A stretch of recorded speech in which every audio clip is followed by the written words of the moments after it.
Welcome to the Sunday Comics Brunch, where we dine on comics and comics headlines, hosted by Mr. Andersin and Meredith Logren. Join them and their guests as they go over the comics headlines from this week and their projects, brought to you by the Comics News Wire and Geek Insider. Warning and disclaimer. The views and opinions expressed on this live feed are those of the guests, speakers, and or hosts, and do not necessarily reflect the beliefs, official policies, ethics, or positions of the content providers, advertisers, additional hosts, and or guests, hosting sites, groups, or entities attached to this programming. Viewer discretion is advised. All right, guys, we have a very special Sunday Comics Brunch. Got a full group of amazing people, all connected between the idea of working together to create content through collections, anthologies, and even the 8-page challenge from Comic Book School. We're going to go around the room and do introductions. If you don't know who I am, I'm the comics advocate. I am Mr. Andersin, and I create books about fetish monsters and more. Which one interests you the most? Meredith, you're up. We'll go big screen. All right. Sounds good. Hello, big screen. I am Meredith Logren. I am the associate editor over at Geek Insider, as well as the executive producer of the Geek Insider podcast. I'm also one of the founding 5 of Terraform Comics, and we're really excited about Continuum. Hopefully, we'll be talking about that very soon with some exciting news and announcements. I'm going to keep it short and simple and talk to you guys later. Who am I passing the baton to? You're on mute, Rob. I was changing it to look, and I was trying to see it. D is up next. D, tell them who you are. Hi, I'm Dee Alley. I'm the editor of the Comic Book School Panel 1 anthology comic book. It's coming soon, December 29th. We basically got together and put together an anthology in this crazy year of 2020 for comics for new and independent creators. So we're looking forward to talking about it. All right, I'm going to put up C. Michael then. All right, I'm C. Michael Lanning, independent mad scribbler, currently working with Silverline on the comic book project Reject, and very own Meredith Lachlan on something coming up for the Terraform Compendium. You can always find me on Facebook, send me a friend request, and I will look you over and see if I want you. Well, let's hope we're all wanted. What's up, guys? I'm Chuck Pino. I'm a freelance writer and editor. I've worked on such projects as Belial, Welcome to the Void, and Essence House, which is an audio drama that you can check out right now. Season 2 is ending. We would love it if you binge that bad boy. You can find it on all your podcast stations. And I'm excited to be here. I've done tons of work with Rob, so let's see what's going on today. All right. And Rob, you're up. I already did it. But No, I said I meant like continue. Oh. I was like, I was on his ass on Friday because he wants to be a poo. no, I hold want on. my job to be Meredith being on my ass. I think I would be all about that. Be careful what you ask for. Now, hold on. I may not be as gentle as you think. You promise? This guy Chuck wanted to know what the 8-page challenge was. I mean, like, really, Chuck? I mean, you just edited it. Yeah, I mean, like, Well, I didn't remember what it was, right? So I was like, what? And then as soon as you mentioned it when we were talking beforehand, I'm like, oh, 8-page challenge. Yes, I remember now. Okay. and in fairness to Chuck, he does work on an extremely large amount of stuff. Like, in fairness, and we work on stuff together. He's like, wait a minute, are we doing something for something? What is it now? What am I doing? Yeah, he's like, sometimes they just wheel him in front of the camera, and he's there like, just what? I'm ready. Yeah, let's do it. And you know what? It's funny talking with clients and whatnot now. I won't use the characters' names. I'll be like, all right, so you're main. This is the issue right here, and I'll start using, like your protagonist, your antagonist, your sidekick, all this kind of shit, because I can't remember all the names, guys. And you have some people who delight in, I want to see how many characters I can fit in there, which I'm against, by the way. And so then it's like, yeah, I'm not going to remember all those names, gang. I'm just not going to do it. Yeah. Now let me ask you, because we're going to go around first. I'm hoping Buddy shows up, but I want to talk to Erin a bit. How did you get involved with the 8-page challenge? Because you got a pretty good story. Because I sat through that 3-hour video you guys were on. I'm forgetting. Yeah, What was the name intense. of the place? What was the name of who did it? I can't. I drawing. Oh, Joe and Jarrell. Okay, yeah. Comic Cast was the podcast we were on on December 6th. So, but you guys had definitely said some stuff, and I remember you had a really cool origin story for getting involved in the project. well, yeah. So I've always been an artist. I've always drawn. I've always done all that stuff. And the last couple of years, I kind of sort of lost the creative, spark, the creative motivation. And my cousin was like, well, why don't you come to Comic-Con? Because New York Comic-Con is a big thing and you can get inspiration and start drawing again.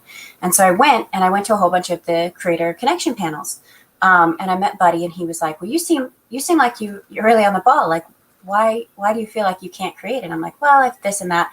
And he said, okay, I challenge you to make an 8-page comic for next year's Comic-Con, which I was like, okay. So I worked as a project manager previously in a lot of different avenues. And I went home and I made a schedule and I sent it to Buddy. I'm like, does this look accurate? And he was like, wow, this is really good. Do you mind if I share this with other people? And I said, no, not at all. And so from that, we edited the schedule and we created a challenge and put it out to anybody who wanted to join, create an 8-page comic book by the schedule or whatever. And we kind of sort of led people through it. Like how to create the comic and what steps you need to take and putting together teams and built these forums. Unfortunately, 2020 happened, like it does. And I had to go back into project management, which just kind of kills my soul. So I ended up being an editor and helping other people and building this community more than I did the comic, which it's all like it's amazing the work that everybody's done. But yeah, we basically it's going to be out on the 29th. We're going to do a live stream at that time and sort of announce everything and try and get some of the creators on. But basically it's been working with Buddy and, several people in the community to make this book. So there's a lot of really good content in there. So. And can you just explain the comic book connection that Buddy does at New York Comic Con? Oh, yeah. And no one understands how important it is. So Buddy worked in comics, and I mean, if he was here, he could give you the whole spiel. He's a charismatic salesman. Let's just say that. But basically what he does is he does a lot of sort of instructional panels, like how to promote yourself on social media, how to put together a comic, the pieces and parts that you need. But he also does a creator connection panel, which is just networking. So he gets artists and writers and says, okay, everybody, interact, and writers on this side, artists on that side, one-on-one. It's like speed dating for comic book artists.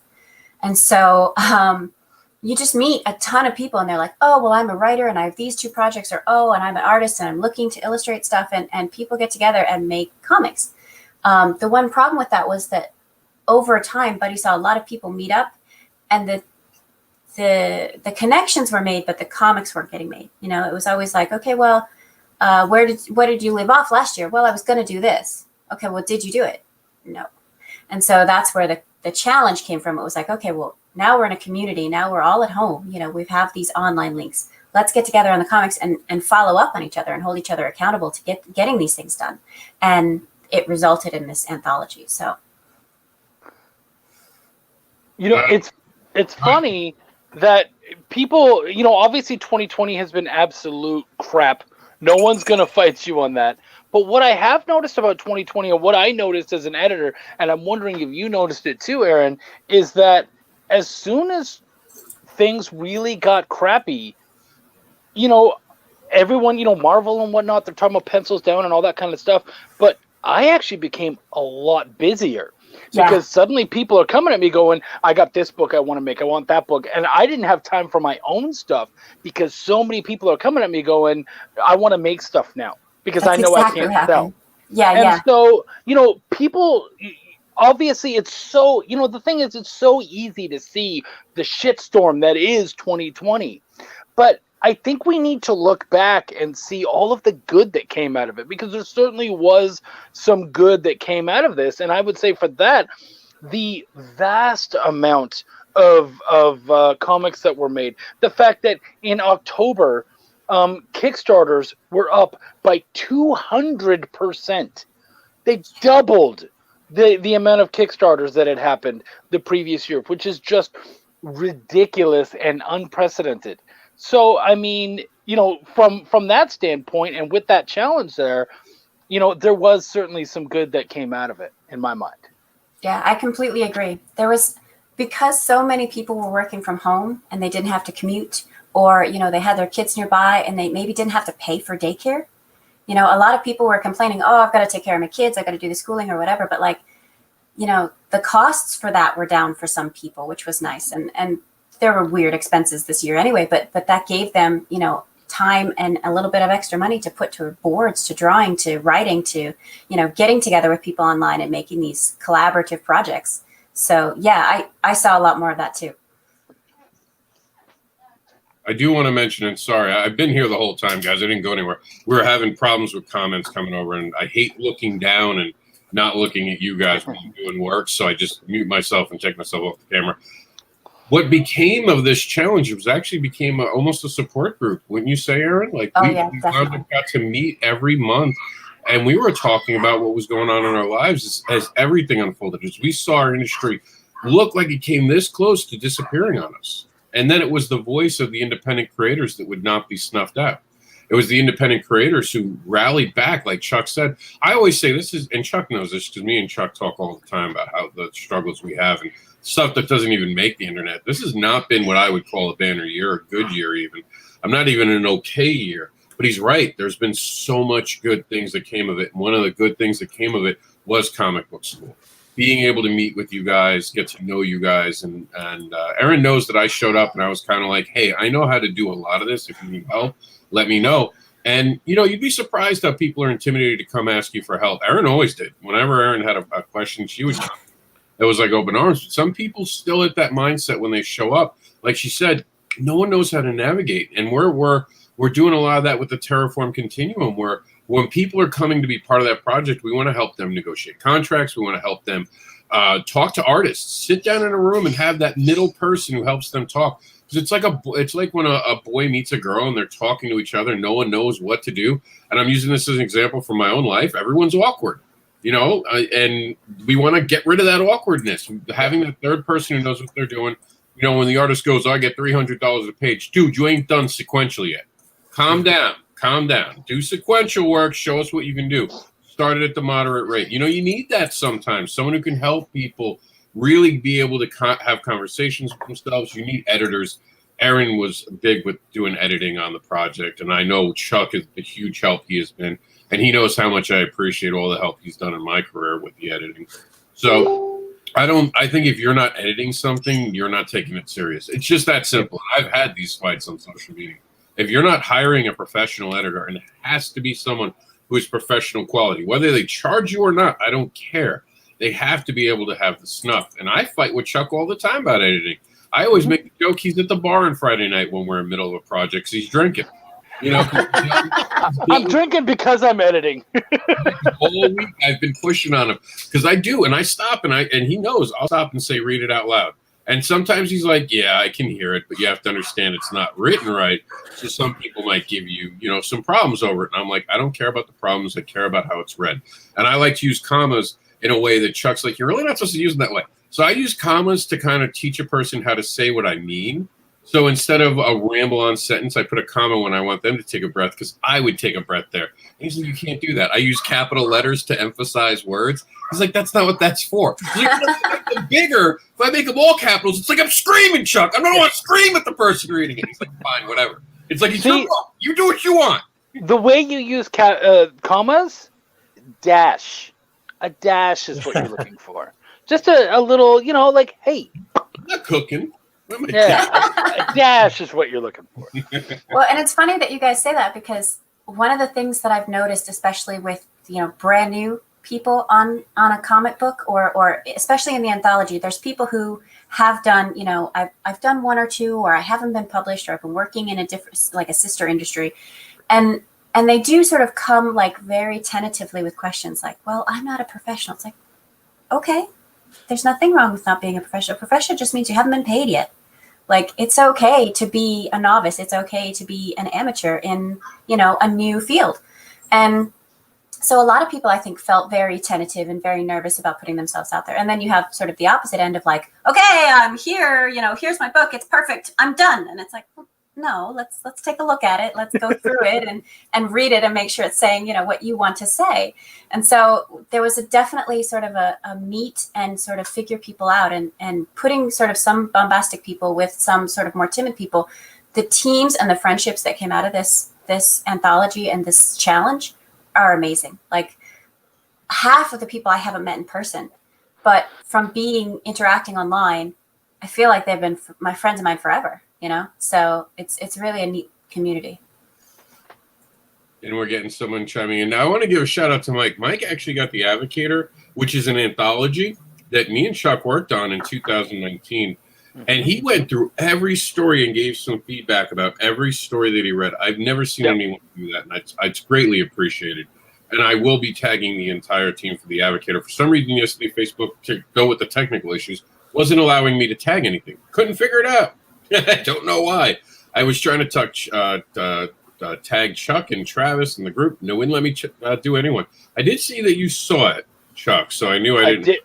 I did, and we talked about it because it was really cool feedback. It was really nice of him to be able to, you know, check it all out. Like we don't want to say this is my fan, but certainly, like, you know, he's been really cool about picking up everything that I've done and whatnot. And so when he saw that those were on there, because he kept saying, I want more Welcome to the Void. And I'm like, well, The Advocator is the only way you're going to get more Welcome to the Void until I finish the next issue. And so that was a cool way of him being able to get out and pick that up and also get to see a whole bunch of other indies, because he came in through like Xenoscope and then like started doing a deeper dive, and somehow he got down to me, and then because I'm a part of a lot of stuff, he ended up checking out a bunch of stuff, and look where we're at, you know. So yeah, it's awesome. Now, what's really cool about that is the fact that he got to see all these different characters. One of the things that the reason I was on The Advocator was always to help other creators. I thought it would be a great way to do that. And, you know, we're taking a lot of what I learned with The Advocator and putting it in the Terraform Continuum, and we're just adding in steps to it that, like, we're doing the control. We're having more editorial control. It was one thing. Advocator, I don't think we ever had editorial control on anything other than our own stories. That was one thing that I always felt like I could help these people if I just was allowed to have that editorial control. But a lot of times we were given a finished story. I mean, Chuck's there in the background where I'm like, hey, there's this error. Do I really want to try to get them to re-letter this, or do you want me to just fix it? And we fixed it on our own because it was a glaring error, and we actually reached out to the creator and told him, hey, we fixed this for ours. You should fix it for yours. And you'll never be able to know because I'm good like that. You'll never see what I changed. And I changed it because I have the skill level. And Chuck was like, oh, you can really letter. I never knew that. I was like, you looked at all my books. What are you talking about? He's like, yeah, but you don't letter this one. He's like, you should try lettering more like that. And I'm like, thanks for being my editor, Chuck. By the way, good editors. I do, but I'm not giving you their names. Oh,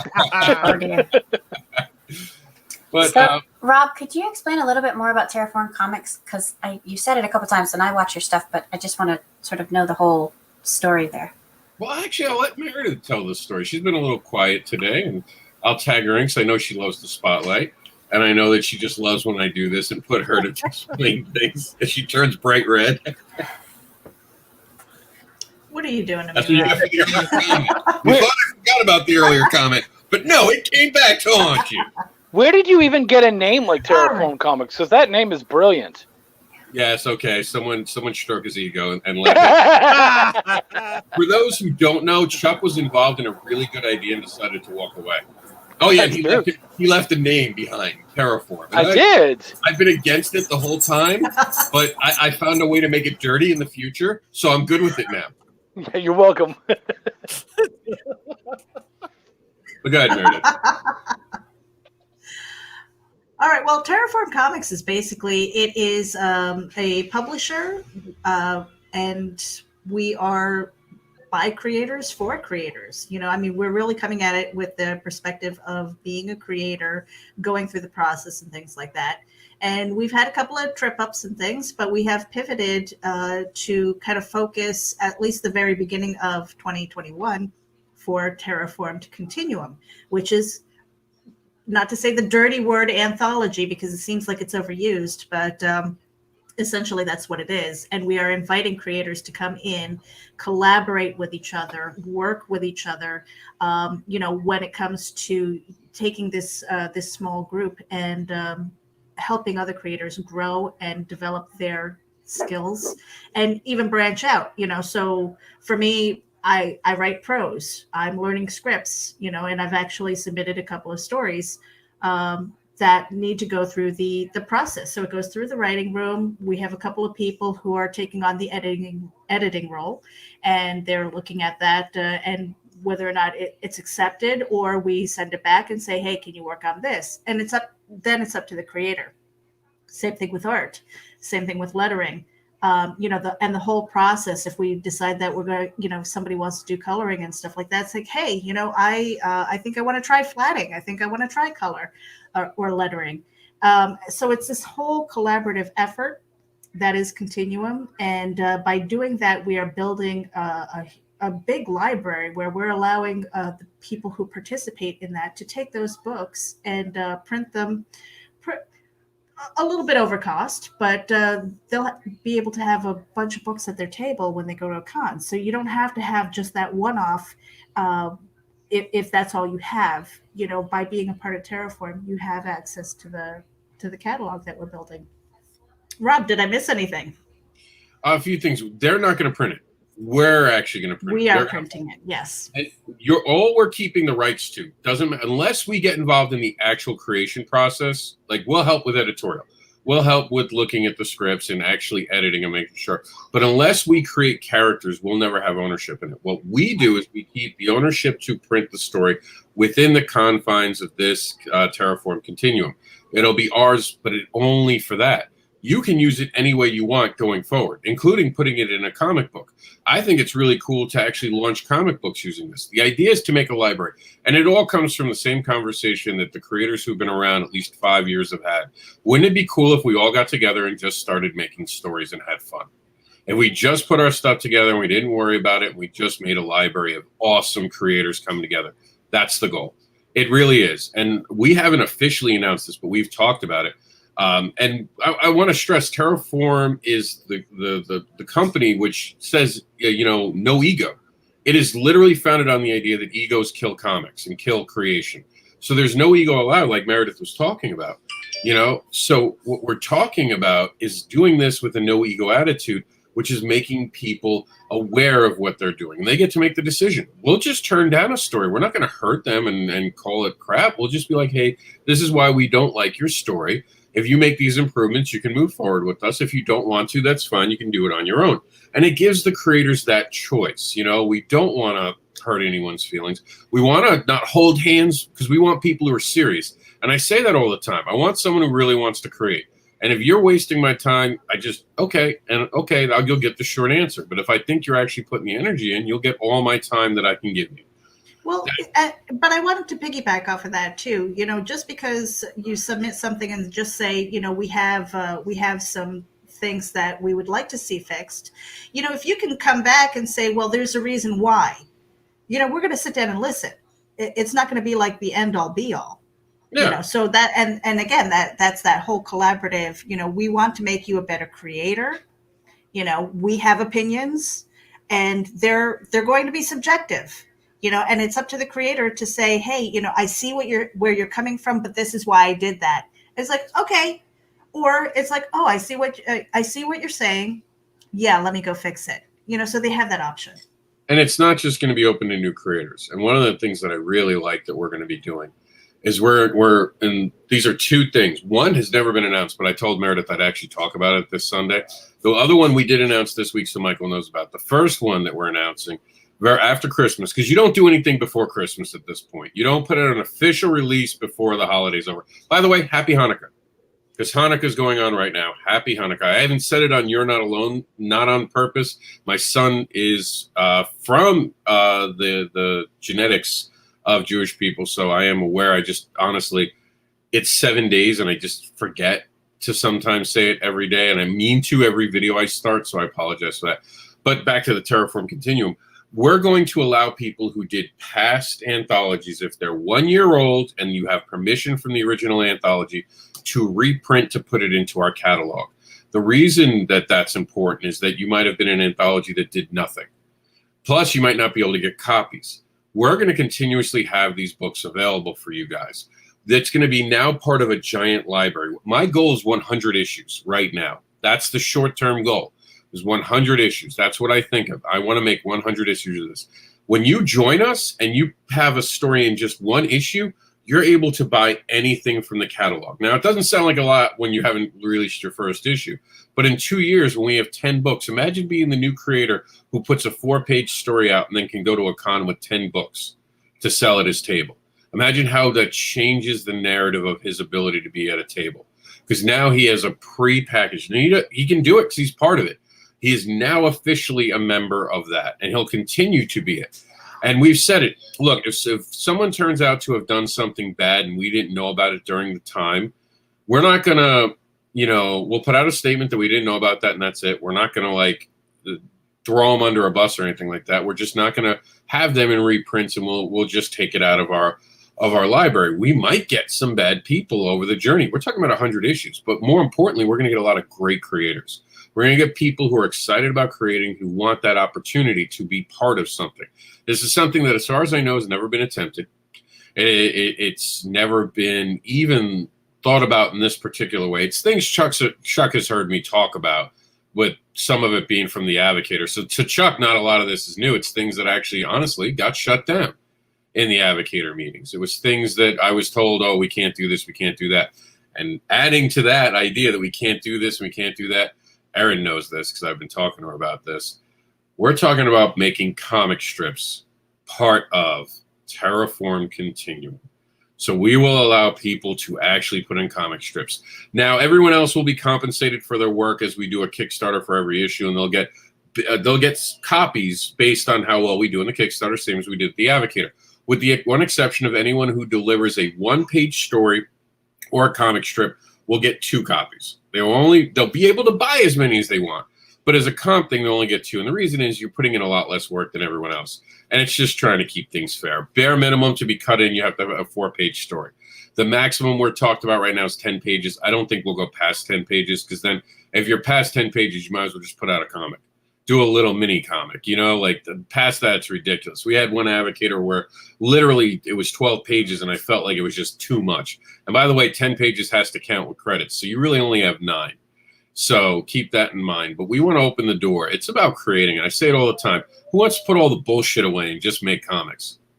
Make something you're proud of and be with people. That Advocator, that proved it to me this weekend. Everything I said about the Advocator while I was on the road, and Chuck seen me do it. I think Merritt's even heard the pitch. It is that powerful, because in that time when Michael talked about all those different creators, they all got sunshine. They all got sunshine on a day they didn't expect it. It works. It works. And it's going to change part of the industry. And that's my goal. My goal now at this point in my career is to begin to change the industry for the better. To leave my footprint. I'm never going to be Stan Lee. There's no chance to be Stan Lee. I'm not going to be Jack Kirby. You know what I can be? I can be Rob Andersin. And that's my goal. I plan to be Rob Andersin, and I plan to change the industry for the better. So that's it. That's the Terraform thing. And I'll be honest, and Erin's probably going to notice this, a lot of that I learned from comic book school. There wouldn't be a Comic Book Advocates without that. A lot of these ideas have gotten from that. Am I going too long, Chuck? I see Chuck going like this. Wrap it up. No, I'm kidding. I know. Your hand hurts. I just wanted to pick on you.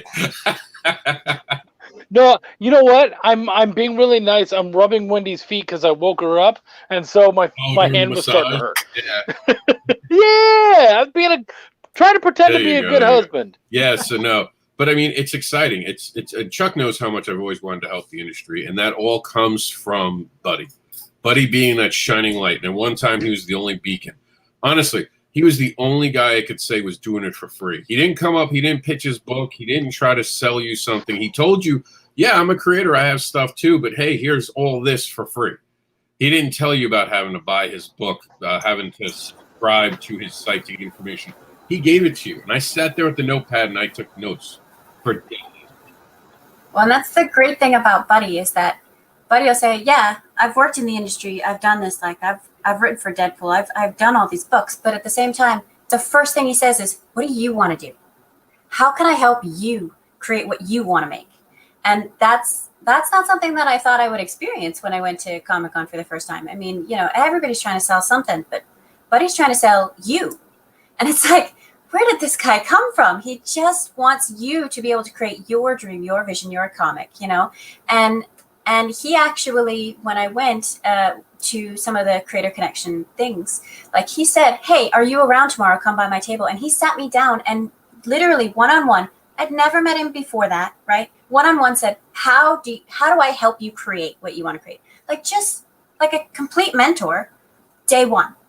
And so, yeah, a lot of the stuff that you're talking about does sound a lot like comic book school, but I'm kind of happy that you're doing it. It's like, yes, let's do more of these. Like the anthology is such a great thing. Let's do more and get to more creators and get more comics out there, because I've read some of these comics now and I'm like, I would never have thought of this. This is amazing. The story is great. These characters are great. Like where did you come up with this? Like, and if it gets more people making them, if it gets more people to have a community and a team to be able to say, oh, by the way, I do need help with this. And 4 people go, okay, what do you need?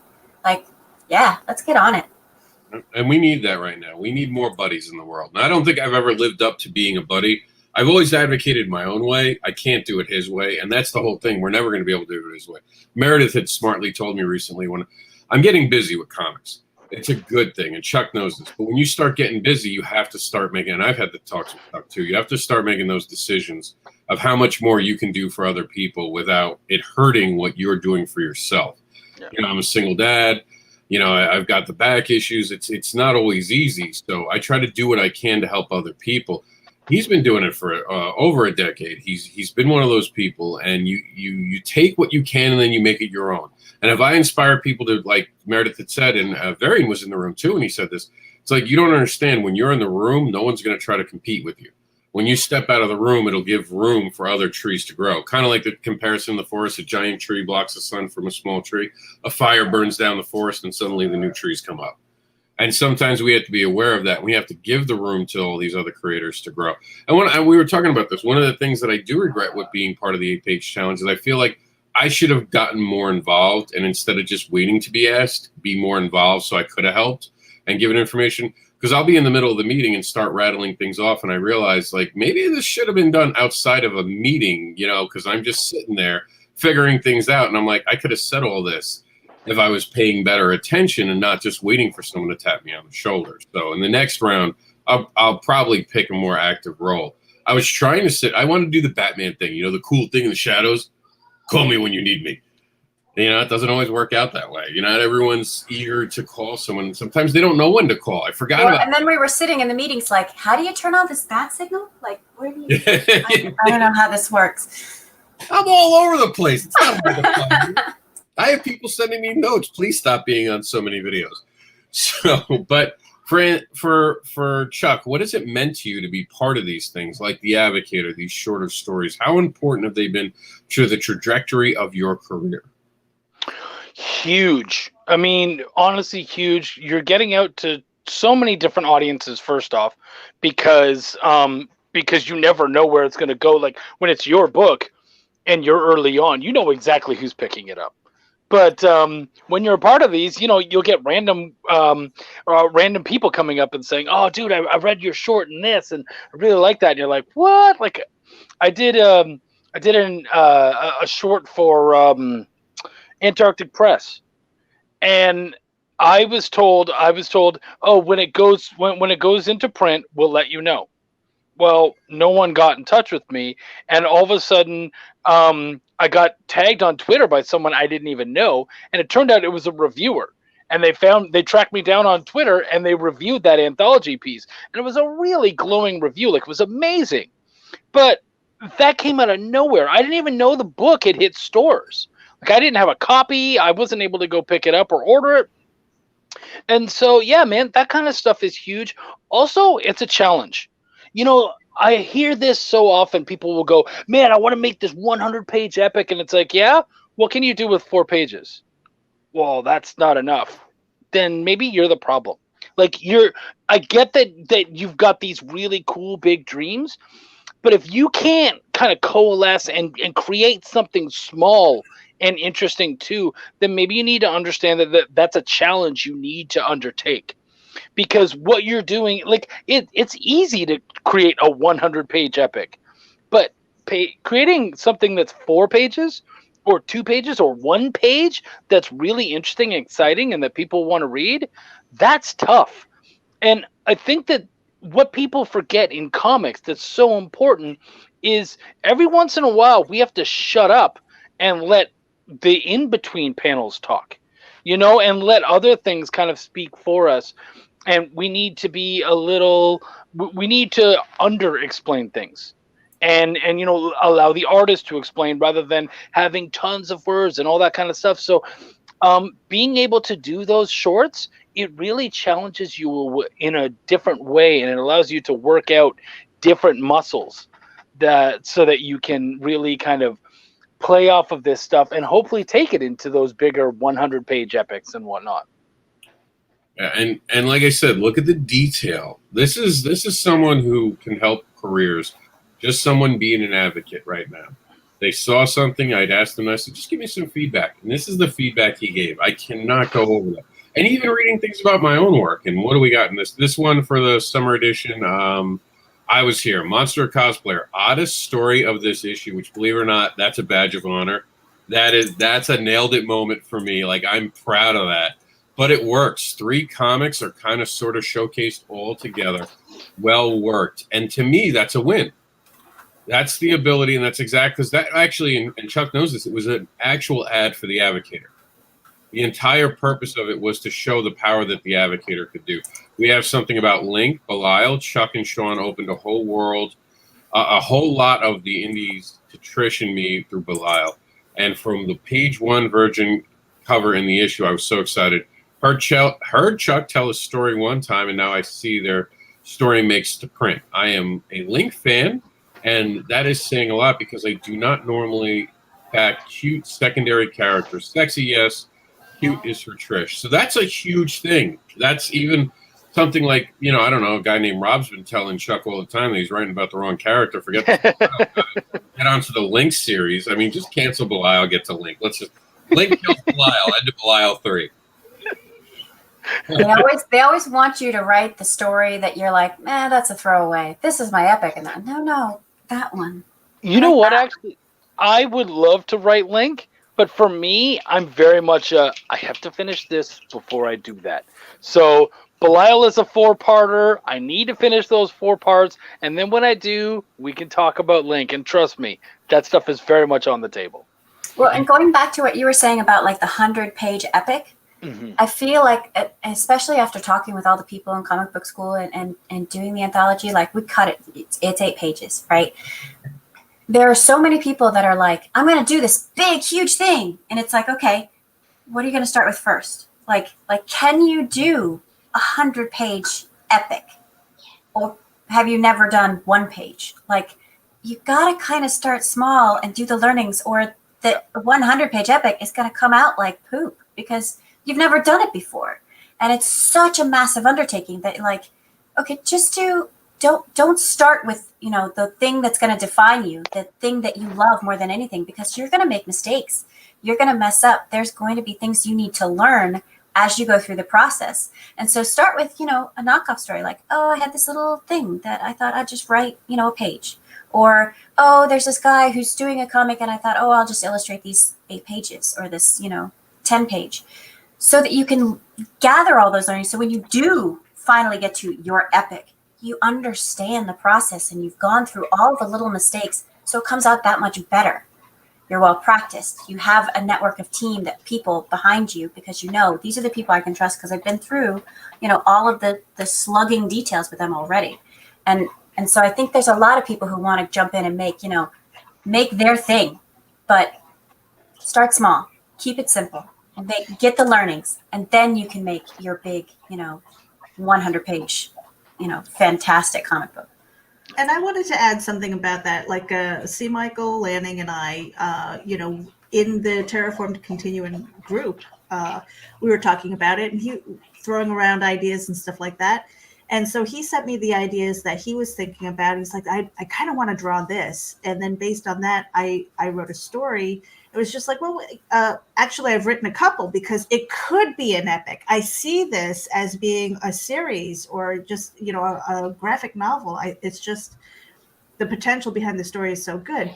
But then Rob was like, you only need 4 pages. I was like, oh, thank God. Because not only because of, and Michael, I'll let you talk about the art behind it, but like the story itself is like, well, how let's introduce the characters. And this is the perfect forum to do that. And so let's just do a quick story that serves that purpose and hopefully gets you engaged so that you want to see more. Yeah, absolutely. Doing the 4 pages because I just came off of doing my first issue, so doing the 4 pages with the deadline that we have was definitely a blessing, believe it or not.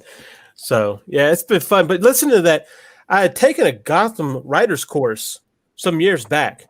And the teacher in the course had made the statement about her students, not necessarily there, but she was also a writing teacher, about how the students would come in thinking that they were going to have to write a whole bunch. This is going to be a whole lot of writing. And then she comes out with, write me a short story that's 500 words long. They didn't realize how hard it is to put out something short. And there's such a craft into putting out something short because what you have to convey something in such a small amount of time. So it definitely helps to exercise that before moving into something huge.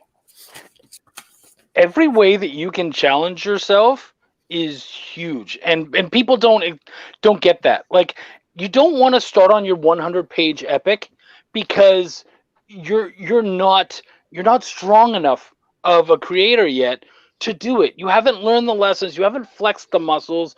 You need the abs. You need all that stuff. Like, you need to be set and ready to do that. And a lot of these short challenges, they help you a lot. That Antarctic Press thing I was talking about earlier, I have a fun story with that. The guy got in touch with me at dinner time on Thursday.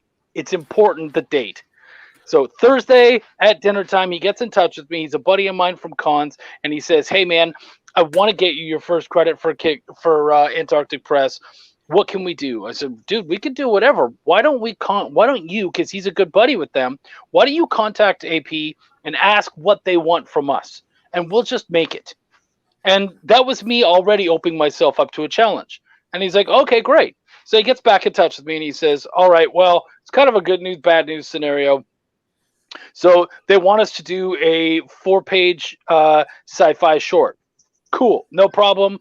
Love sci-fi. I'm totally down for that. He's like, okay, they want it by Monday.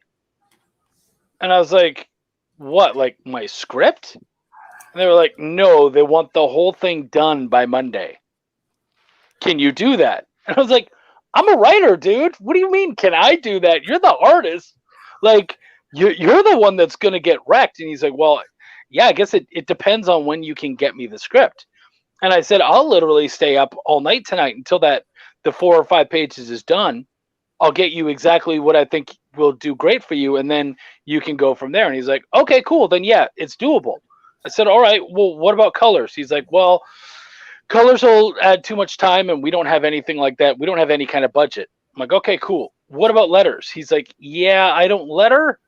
And I don't know that we have time for letters, so I don't know what to do there. And I said, okay, cool, perfect. I'm going to write a 4-page short that's silent and black and white. And he was like, can you do that? And I'm like, well, we're going to find out, aren't we? And I did it, and it was so much fun. Being able to, and we got it done by Monday. They got it like Monday evening or whatever, but they said Monday, and they got it. And we did it, and it came out really good. I'm super proud of that piece. And so any time, instead of, I find people look at rules and they go, oh, that's just bogging down my creativity. No, man, it's stretching your muscles. Yeah. It's forcing you to learn to fight in these little constrained corners. Because the thing is, as much as collaboration is also really cool and a lot of fun, it does kind of hold you in a little bit because you're working within other people's areas of comfortability as well. And so you have to be used to being able to pivot in this industry and try new things and play with new things. And so having to suddenly write something with zero dialogue was huge. Like, how do you do that? How do you make that interesting and exciting? And so, it was a whole new set of moves that I had to do. And now I can do short periods of time or longer periods of time in a comic where it's completely silent because I've been able to play with that and utilize those skills. Yeah, that's interesting. Thank you. And one of the things I like about this, and Chuck will get the joke here, the black and white with some colors, Many Wolf, black and white with some colors on words, seems lead into the next issue, interesting confusion. And that was actually the entire, if you remember back when I made it, that was the entire point of the story, was to leave the reader confused. And I remember Chuck being like, you want them confused? I'm like, yes. I want them to think, well, what happens next, and actually want to know more about it. Yeah. So I was happy about that one. And it's funny you say that, because one of the things that I noticed when people have to sort of cut down their stuff, I am very verbose. Like when I write, they're like, oh, we need 500 words. And I'm like, I'm at 2,000. Like, cut it down, cut it down, cut it down.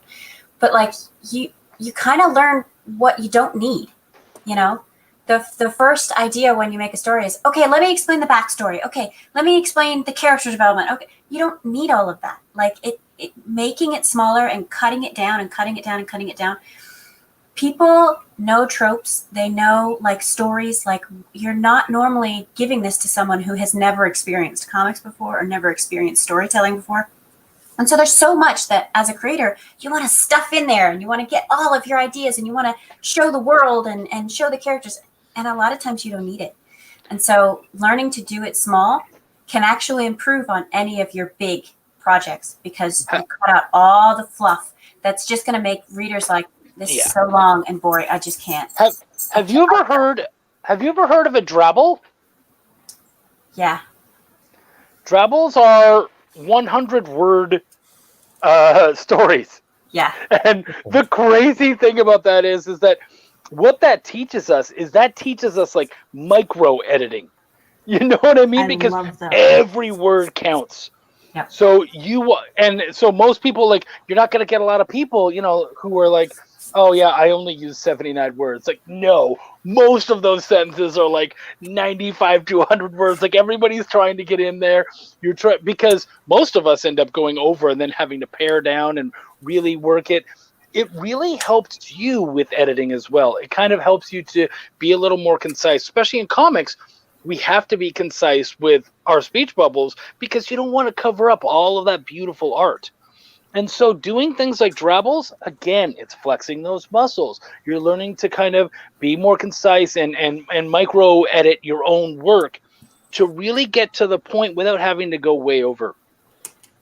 And one of the things we did in the comic book anthologies, we've got 3 flash fiction pieces, which I had never done flash fiction before. And it was a way for me to be able to contribute since I was doing a lot of editing too. But they're so short, but they're just a story. And you're like, it's just a nugget of a story. And you're like, oh, that's so good. I want more. It leaves the person going, when's your next issue? When's your next thing? Like, I want to be involved in this. But they're just these little perfect nuggets of like, here's something just to keep your mind active. Like, here's just a little story. And you read it and you're like, that's fantastic. Like, in itself, it's self-contained. It's just one little piece. And each of ours has an illustration that goes with it. And they're just so good. So. That sounds great. I love those 100-word stories. I love writing them. Right. Yeah, flash fiction has never been a strong suit for me. It's rough, but it's difficult. It's definitely beneficial. That's for sure. That's for sure. Yeah, like, it would never be something that I would be like, I'm going to make an entire book of drabbles. Nope, not interested. But I'm definitely excited to I would almost say, hey, why not try to do, say, a drabble a week?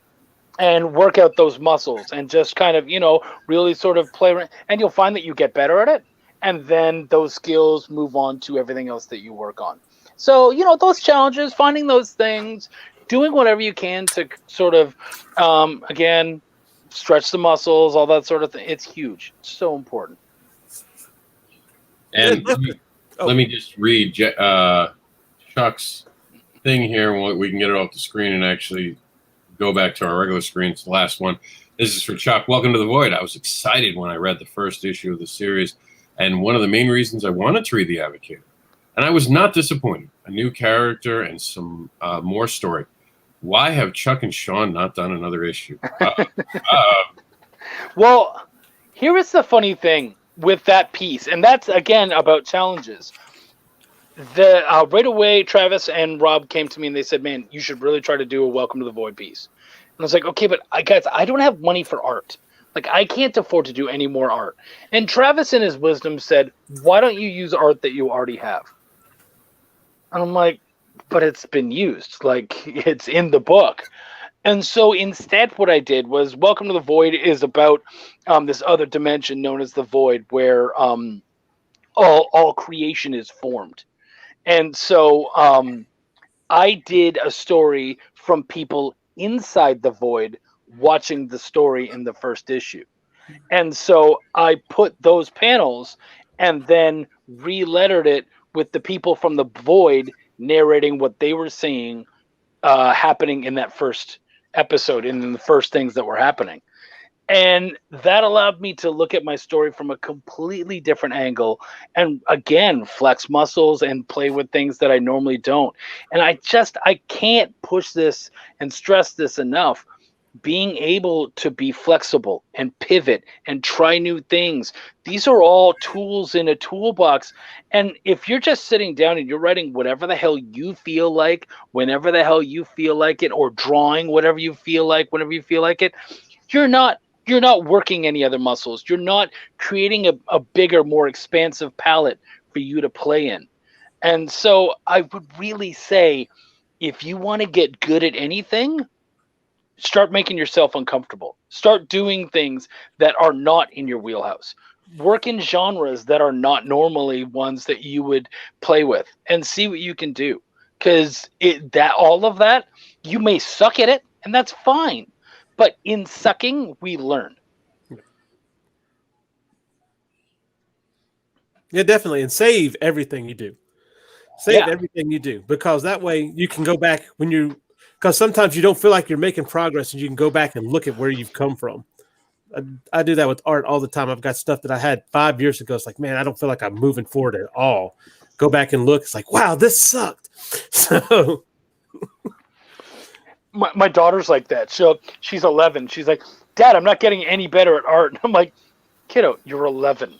Like, you don't have a lot to look back on to show you progress. But trust me, you have gotten a lot better, and you will continue to. Save your crap, keep moving forward. You'll see. The other reason to keep it is exactly what Chuck just said. When you pull something out from 10 years ago and you're like, wow, that's crap. I should redo that. I should take what I've done already and be like, oh my gosh. Like, I have 6, we were pulling old comics the other day, and I pulled out a sketch from like probably 12 years ago, where like it was just this 1-page comic, that I had written of an experience with my dad visiting, traveling somewhere. And I was like, man, that's crap. I could redraw this now, and I could do this, and I could do this. And like all the ideas just started flowing through my head. So yeah. And being able to honestly say to yourself, I can do way better than that now, it's huge. Then do it. Yeah. Like if you still like that idea, go play with it. Yeah. Well, I have a problem. I will learn something, but I'll forget that I learned something. I have all these rules. I'll have all these rules and everything that I remember and I learned, and then I'll go back and oh yeah, I could do that. I could add this. Oh right, rule of threes. Right. Okay, I can remember all that. So it really helps to advance you completely. It's like cogs in a machine. Every small one has some kind of importance to it. Yeah.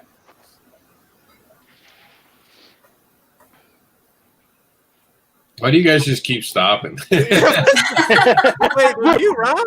Yeah, we're trying to let you guys have a moment too. No, I'm loving it. I love the natural conversation. It's like, don't be afraid to jump in. Trust me, there are going to be times where you're going to want to say something. Just raise your hand. That's what we do around the room. Don't feel like you can't jump in at this show. I wanted to talk about the creative experience. This is because we're in December. The specials are better than the normal news. Because we could be talking about Disney right now. We could be talking about this process. And a lot of people can tune into this right now and learn the process and see how we've all learned. See how things like comic book school are so important. Going to these panels. That's why I've done almost 100 panels. If you count the online stuff, I've done 100 panels now. Not for my own thing. There aren't a lot of sales that come from doing panels, guys. From being the guy who's running the panels, you don't get a lot of traction. You do it to give back because there was a point where Buddy did it for me. There's no other way to put it around it. Buddy gave a panel that helped me shape. He doesn't take someone and make someone. He inspires them to make themselves. And that's an important distinction between what Buddy does and everyone else does. Most people want you to buy their book and become a copy of them and do it their way. The only thing that they won't tell you is that their way often closes the door. Instead, Buddy challenges you to be a professional. He challenges you to go the way of your way, but he also wants you to be the best you can be. And that's what I try to do with everything I do, including Comic Book Advocates and us slowly raising the standards for being on the site, doing proper press release, going on the news and telling people we're not there. There was someone who just had a Kickstarter going on, and he wasn't promoting it. He would drop the link. He would show art. He didn't talk it up, and I tried to talk to him about it, and he told me how I didn't know. I didn't know. If people should just back him because they should just back him. I'm like, that's not how it works, man. It's not how any of this works. First off, you sell yourself. What? I said you got to sell yourself. Yeah, and you could tell he was just talking about other creators. Why are you promoting to other creators? End of the day, I want creators, but I don't want them as a creator. I want them as a fan. You know what I mean? Like, I don't want someone backing me because they think they have to. I've had people, like, when I push a project like The Advocator, they're like, hey, if I don't back this, are you not going to help me? And I'm like, no. But that's how people are. That's how stingy people are in this world. Man, sometimes you fail. Cat Dad and Supermom was a perfect example of a public failure that I would not accept. And despite what everyone said, despite everyone telling me that I should just, give it up or try to do another issue, I was like, no, this is magic. And I knew it was. And it wasn't just magic because of what I did. It was magic because of what Chuck did and Raheel. That three people coming together were able to create something that you don't really see. Like, it was just one of those moments. It was one of those moments. I hope to do it again with issue number 2, but sometimes the right place, the right pieces are just in the right place at the right time to create awesomeness. And that's what that first book was. And I was like, and I took the blame. I was like, it was all my fault. There was a lot going on during the times. A lot of people don't even know this. I was going through custody hearings in the middle of one of the Kickstarters. I had injured my throat very badly during another one. I had to worry about the Advocator getting in the way of a Kickstarter for Cat Dad, so I couldn't promote it because something had happened that botched in the background. It's not important, the whys. It's just I had to be careful, and I felt like I couldn't press the gas on it. And I didn't accept any of that as a failure. I accepted it as that's what happened until now.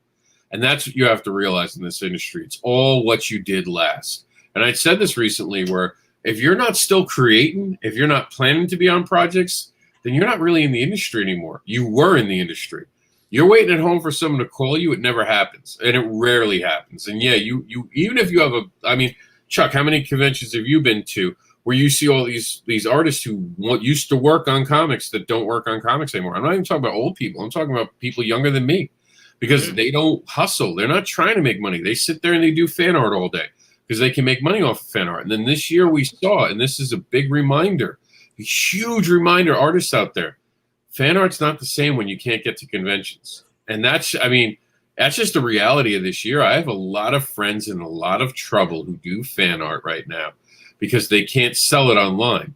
That's something to think about. You can sell comics online all day long. That you can keep doing. The fan art prints are a con hack. I see them as. It's like you know that these different properties are sellable. You know that you're able to sell them, and you feel like your art is good enough that people are going to want to pick them up and see your version of these characters and whatnot. So you can sell short term at a con, But in something like this, and in the long term, yeah, you were able to draw a really cool Wolverine. That's awesome. But I'm not seeing any sequentials from you. I'm not seeing any of that work. So why would I hire you for a comic? Yeah. And so the thing is that all of that is short-term stuff. If you want to be in the comic field and you want to be making comics and getting stories out there and all that kind of stuff, you need to be able to do more than make one pretty picture and sell 1,000 copies of it. And you're not stretching those muscles. You're not doing, you're not challenging yourself. This is a temporary, it's a short-term thing that will allow you to have money at that period of time. But if we're talking about having a career in comics and moving beyond and being able to do all that other stuff, it's not going to help you. That's exactly right. And you have to let me tell you, and this is so important. And I mean, even now, like when you guys see me, because I have ADHD, I'm impatient, and if I don't do something in the background, you'll see me being bored. I hate looking bored on a screen. So I keep up with my work. I do other work while I'm on these, and I don't miss a beat. I've been on 3 shows at once, actually. But don't tell the 3 people running the shows. And the other thumb was up. I promise you just didn't see it. But the important thing is you have to be humble about the things. Like right now I'm getting notes actually about the 8-page challenge. They don't like the fact that I do capitalization. I love that fact. I think it's like a unique thing to what I do, and I think it makes sense when you're reading, and it adds emphasis on a word. And it's not something I did. This was used back in the day, actually, by other writers. This is not something I created. It's something I took from the past. But you get people who read it, and they're like, oh, no, it's distracting. And I have to remember this, and I need you all to hear this, and this goes back to how I lettered the monsters. Just because you like it does not mean it's commercial. It does not mean it's marketable. You have to understand that's what you like. Are you going to buy yourself 1 million copies of comics to make you successful? No, you're not. So you're going to have to take a step back, put your ego in a box, and go, okay, if they're noticing this, do I want to die on this hill? And there are certain moments you have to sort of realize that. I wanted it in there, especially for the 8-page story, because it was something I'd put in my past works. I had actually started to, and Chuck has seen this, I stopped doing it as much. And what I try to use more now is italicizing certain letters and certain fonts, because you can get away with italicizing a lot easier than you can with the uppercase. And I'm stubborn, but I eventually learned my lesson. And I did that with monsters. I used a whole new format of lettering. That's why a lot of people didn't know I could letter that first read the monsters and all that, because of how unique it was. And by the time I got down to doing other lettering, they're like, why would you do that? And I was like, because it was cool. And understand, just because you think it's cool, it doesn't make it right. Doesn't make it something other people are going to think is cool. And I'll even go as far as the first book I ever released, which was Barbara Unleash's first iteration, which was named Fetish Babies. And it still is as a chapter in the book, so that's still the name of the site. I didn't realize this. I put it on, the way I did it was on vanilla background, and the lettering and the coloring of the choices I did were I was like, this is great. I can read this really well. I'm dyslexic. A Harvard professor picked my book up, looked at me as he was flipping through it, and said, are you dyslexic? And I'm like, random? Do you follow me? Because I don't hide it. And they're like, no, there was just a study that came out. And he said that people with dyslexia actually love the way that this is done. This would be perfect for someone with dyslexia to read. So in other words, I just made a comic book for dyslexic people and marketed it not to dyslexic people. It would never be marketed to dyslexic people. I completely screwed up. And when we went back and did Barbara Unleashed, I lettered it the classic way. I took a lot of it out. I got it. I got it. That stubbornness gets in your way. Because, yeah, you want to be your creator and you want to change the industry. But before you can change it, you have to prove that you can play in it. And you have to embrace it. Yeah, you have to be able to prove your worth within the industry. So here I am, uncapitalizing every single one, cursing out the editorial team. Like, I like the capitals, writing little notes to myself. But you do it because you realize that this is about the fan base, not yourself. Yeah, so don't let yourself get in the way of what you're giving to your fans, because they are your world. And me and Chuck have had this debate, because there's 3 types of people in the comic book industry: people trying to get money, people trying to get fans, people trying to get famous. It just comes down to that. You got to kind of know who you are at your core.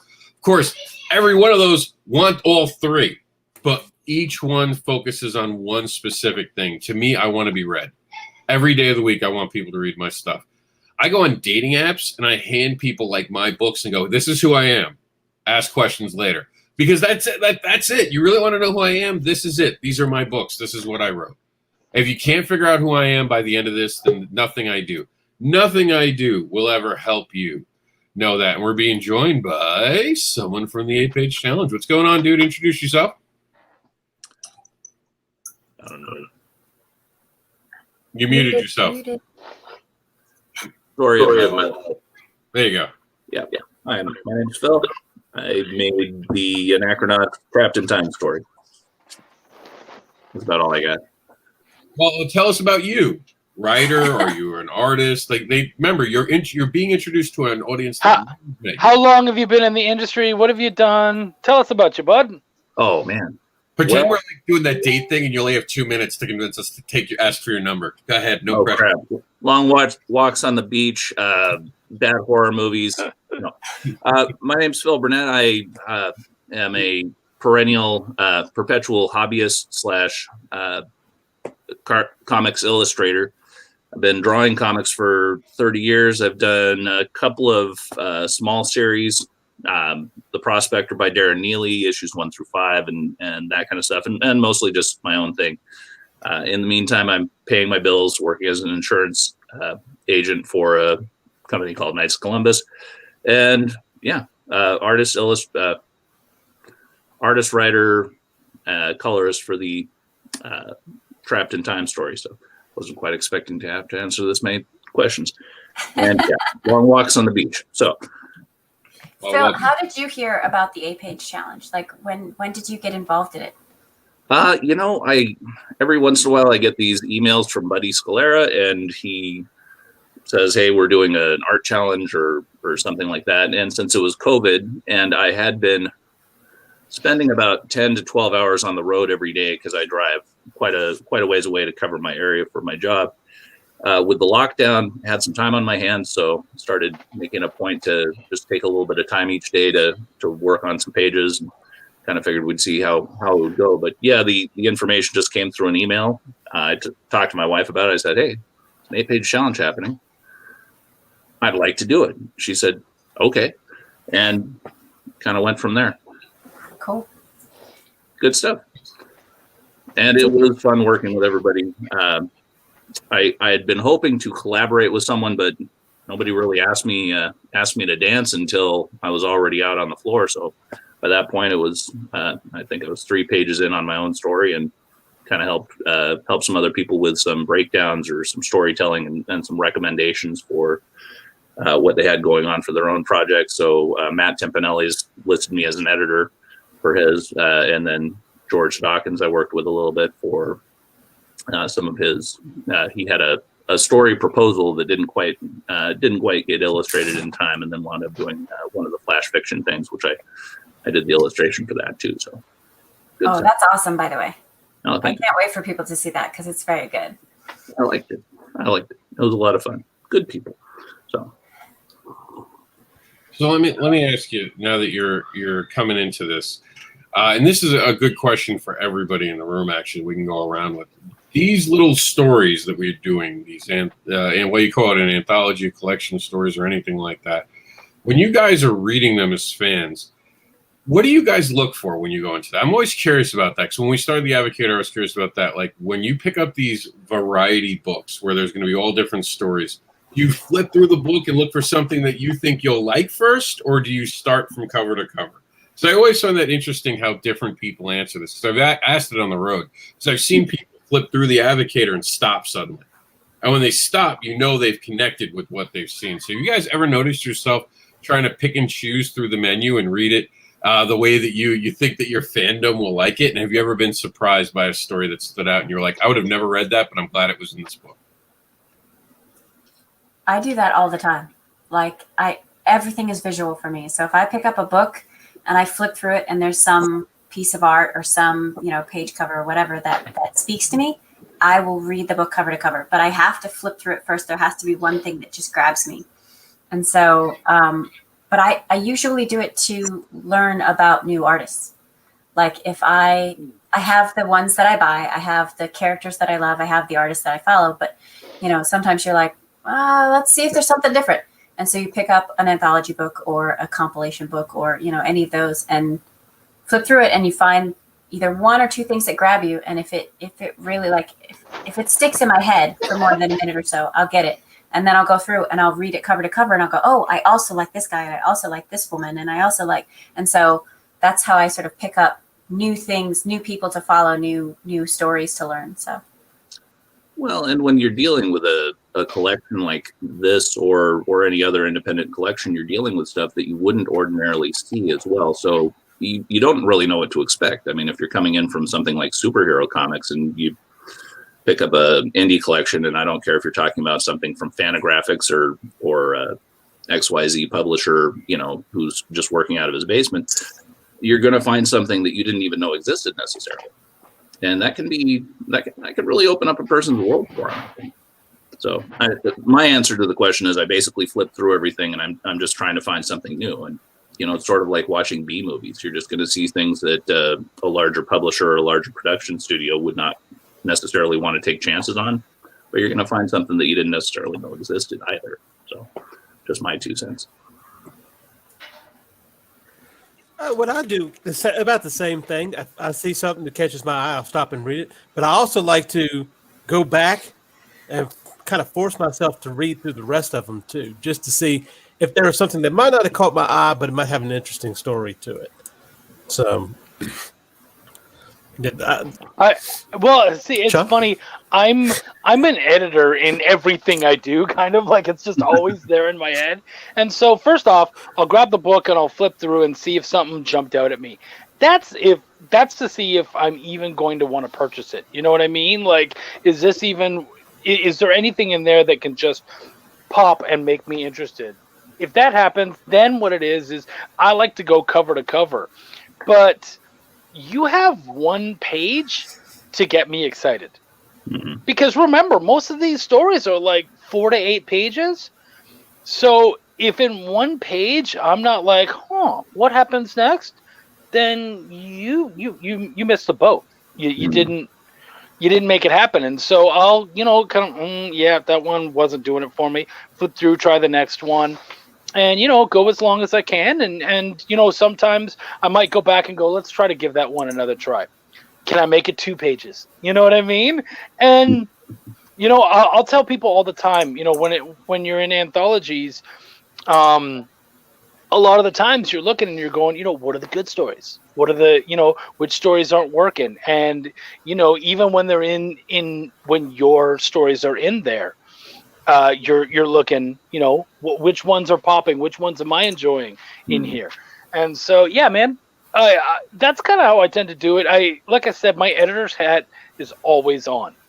And so you have 4 pages, you can't screw around, like you can't be like, don't worry.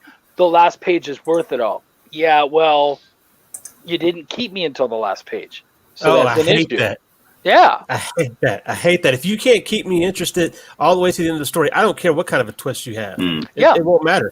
Yeah. You failed. That's just it. This isn't a 10 episode series where, in 10 episodes, you're like, don't worry, man, if you can make it to episode 3, you'll love the rest of it. And it's like, okay, fine, whatever. But no, this is 4 pages. You have a very small window of time. If page 1 doesn't make me go, at least go, it's worth looking at page 2, then you lost me. Yeah. So, you can't, with these short stories, there's no room to screw around. You really need to have all cylinders firing, and you need to bring it in and really excite people. And that doesn't mean you need a 4-page fight or anything like that. But it means that you have to intrigue people, excite people, make them interested in the settings, the characters, the story, whatever you can. Get as much of that kind of out there. Hell, I've seen it done with one single image. They don't usually allow splash pages on shorts, but, in indies, sometimes you can do whatever the hell you want. And so I've seen single images where it was just like, I have to read the whole story. Like, that was so well done. And so it can be done. You just need to be up to the challenge. Mm-hmm. Well, and certainly, Chuck, I would suggest that as an editor, you're probably exposed to a lot more stories that are not necessarily worth that time investment. So you have to be selective with your time, you know? True story. All right. Okay, again, you guys jump on it. Someone say something, damn you all. Well, see, that's what I'm saying about that whole. You make it into 3 episodes, and then it will pick up from there. But you're not writing. You don't write for the 3rd episode. You write for the 1st episode, and then you continue to go from there. And that always aggravates me. Oh, it's going to pay off in the end. But if I got to sit here for 2 hours and be bored out of my mind, it's not worth it to me. No, you do it from the get-go. You really do. Whether you're talking about a film script or a comic book, you know, you need that conflict in page 1. You need a reason to go to page 2. Otherwise, people are just sort of like, okay, that sure is a picture. Yeah. Yeah, no, it's true. I brought out an audio drama this year, and each season was 20, or each episode is 20 minutes long, and each season is 10 episodes long. So basically, by the end of it, you have 200 minutes, and the first episode really is leading you towards the big reveal was in the end of the second episode. But we had to make that first episode weird enough that you go, okay, I don't know what's going on here, but I really want to know. Mm-hmm. And so we tried to put enough weird in there and tried to put enough off, you know, just stuff that was kind of off and strange and really got people kind of excited so that we could hold them to the end of that second episode and really go, cool, now you guys have a better idea of what's going on and hopefully you're hooked. And so the real hook comes in at the end of episode 2, but we worked very hard to put enough stuff to bring you all the way to that hook. And so go ahead. I was going to say it's interesting because there are different, like what you're saying, there are different ways to do things, always. And there are things like hooks. You can leave hooks in the story all you want for later fish to bite onto. That's how you do that. What you have to do is you have to give a story that when the person walks away, they've had an emotional connection to that was just not, wait, what just happened? You want them, like we talked about a little earlier, you want them to think, oh, wait, there's a comic book coming out after this because this is setting something up. You can see the door opening. That's the whole Easter egg at the end of every Marvel movie, right? Then there's a way to tell a story that's a slow boil. The first comic book I ever released, people came back to me if they read the first 2 pages and they were like, well, this is kind of boring. Like, it was a book about fetish. So some people were like, and I was asking as a favor, read this book. And they were like, dude, do I have to keep reading this? It's kind of boring. I'm like, just keep reading it. And Chuck saw this. And then there's a certain point in the story where you're like, wait. And it starts moving faster and faster, and it starts doing that heartbeat thing. And those are harder stories to try to get across, which you have to have good art for. Luckily in comics, we have art. You have to have the art match the pacing of the story. That's something a lot of people do not do correctly. They just put images in. They forget things, little details. I can't stand with lettering. I do a lot of things that are funky with lettering because I think they're cute. But one of the things I can't stand is where tails go. When someone has a stomach talking in a comic book, you don't understand it's a comic book. I really don't know if this is a character now. It could be a character. Did I just meet the stomach? What does the stomach do? What's his plans? Is he going to rule the world? Don't make the car talk. I love Knight Rider, you son of a bitch. You just made me thought we were having Knight Rider in this. It turns out to be that guy's thing. And the third thing that you have to watch out for when telling a story, God's sakes, make dialogue matter. Do not have every character sound the same. Every one of my characters have a unique tone. I cannot stand characters that are like, hey, John. Hey, Steve. How are you doing? And it's not even that way. It's just the same voice. Because all they're doing is you could tell it's a writer who's just trying to tell you his story and he doesn't care about your time. You have to be and on top of that, please, for the love of God, in comics, do not write buttloads of text that explain what I'm already looking at in the illustration. I don't need a character to describe the city I'm looking at. Oh, this is the city, and this is when it was built, and this is how it looks. I'm looking at it. Yeah, I think there's a Batman writer that does that. I don't need the exposition of what I can see it That's myself. a bad editor. You know, Chuck knows this. That's a bad editor because you're as a writer, you're supposed to write a script that goes to the artist only. They are supposed to be the only one to ever read that version of the script. And I say it all the time. Your artist should be reading more than your reader because your reader is looking, like you just said, I cut so much out of my dialogue once the artist has done it, because, and I tell him this all the time, and Chuck knows this, I wrote this for you. I wanted to inspire you. I'm the letterer on a lot of my projects. I get the last say.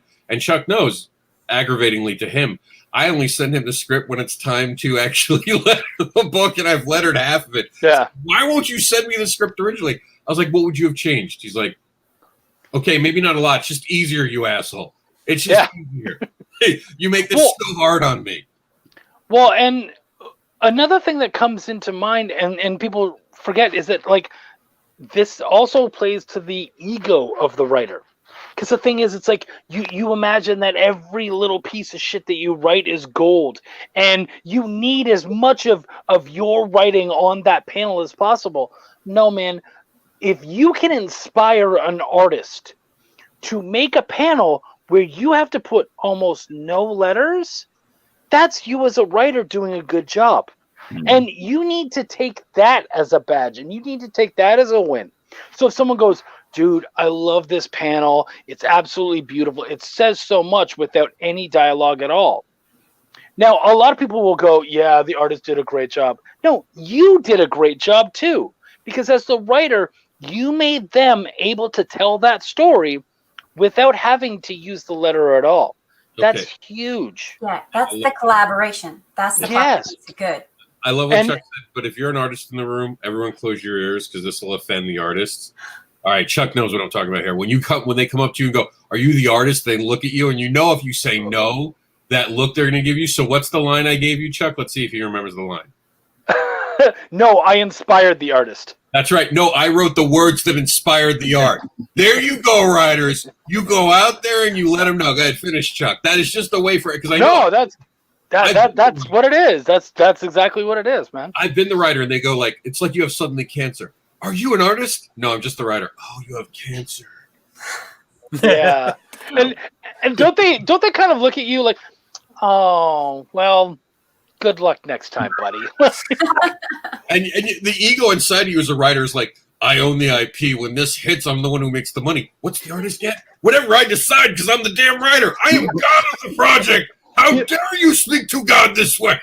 Do you know how often I'll get new creators who add me on Facebook, and they'll message me and they'll be like, dude, I love your art. You're so good. And I'm like, I'm not an artist. Yeah, no, I'm a writer, editor. I made them want to make those pictures. Unfriend. Well, you'll either get complete silence and you'll never hear from them again, or you'll get someone who will backtrack and go, oh, cool. Well, dude, man, you've got a really good team there. And you know what? Yeah, you're right. I scouted that. I helped make that happen. You know what I mean? So thank you. That means a lot too, because, having an eye for talent and understanding when that talent works with what you're writing is really important. Your favorite artists out there can't do everything. So you can't have them, there's some artists who do amazing fights. But if I brought them into Welcome to the Void, which is a much more kind of chill, slice of life style story, they're going to flounder. And they're going to draw a lot of stuff that they'll be bored with it, because that's not the kind of stuff they do. And so it will end up being a lot less inspired and interesting. Whereas there are some artists who really love the subtlety and all of those little pieces. So, yeah, man, I think that being a scout and seeing what people are good at and where they work and where they don't, it's huge. And so that's something to keep an eye on when you're thinking about picking up an artist. Don't just say, oh, you did this one picture really well. No, let me see some of your stuff. Can I see some sequentials? Which is huge, by the way, guys. If you don't ask them for a page of sequentials and you're just like, oh, you did this print really well, you already lost. Either that, or you better have gotten really lucky and gotten the one person who just so happened to work for what you were doing. Also, ask for a finished project. I cannot stress how important that is. Ask for a finished product. Anyone can take out and go, well, this is my version of Ditko's Spider-Man, and I did it my way, and this is how I would have done the panels. Where's your finished work? If you haven't finished work, you can't even talk to me about pro pricing right now. You just can't. unless you're doing covers. And real quick, Meredith, I'll pass it to you 1 second. And also, Chuck, remember from now on, just say, "I am the god of this project. I am the god. I am in control of all the characters. What happens is my choice and mine alone." Go ahead, Meredith. I was going to say, I'm submitting the 8 pages. I've got the artwork done. The ink is done. It's going to stay black and white.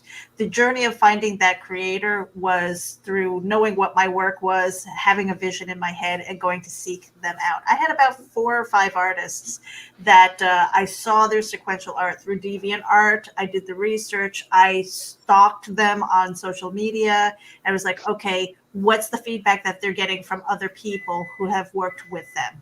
Have they delivered? And so I was able to do that. And I am so happy with the pages that I've got back. I can't wait until I start working on the next 8 pages in the book, because at the end of the day, it's going to be anywhere from 24 to 28, depending on how the rest of it is scripting out because of his artwork. So we're Who's kind your artist? Antonio Brandão. He is from Portugal. Cool. Yeah. And, and so when I started talking to him, I was like, I have a horror. It's kind of got a zombie thing. It's going to have some guts and stuff like that. And he's like, I love it. And I said, yes, I know. It was just one of those things because I did my research. Now, this is my first book. I had 2 pages that I submitted to Luke Stone for hybrids, and so technically that's my first comic credit. And I am so grateful for that, because it was those 2 pages that spoke to him. And he was like, you know what? Not only is this going to be in the trade paperback, he told me it's going to be in book 6. So it was like, wow. For me, those 2 pages, keeping it tight, having a story and a vision for that, and for it to speak to the creator of that IP means so much to me. I was like, okay, I'm on the right track here. Let's see what I do with this one.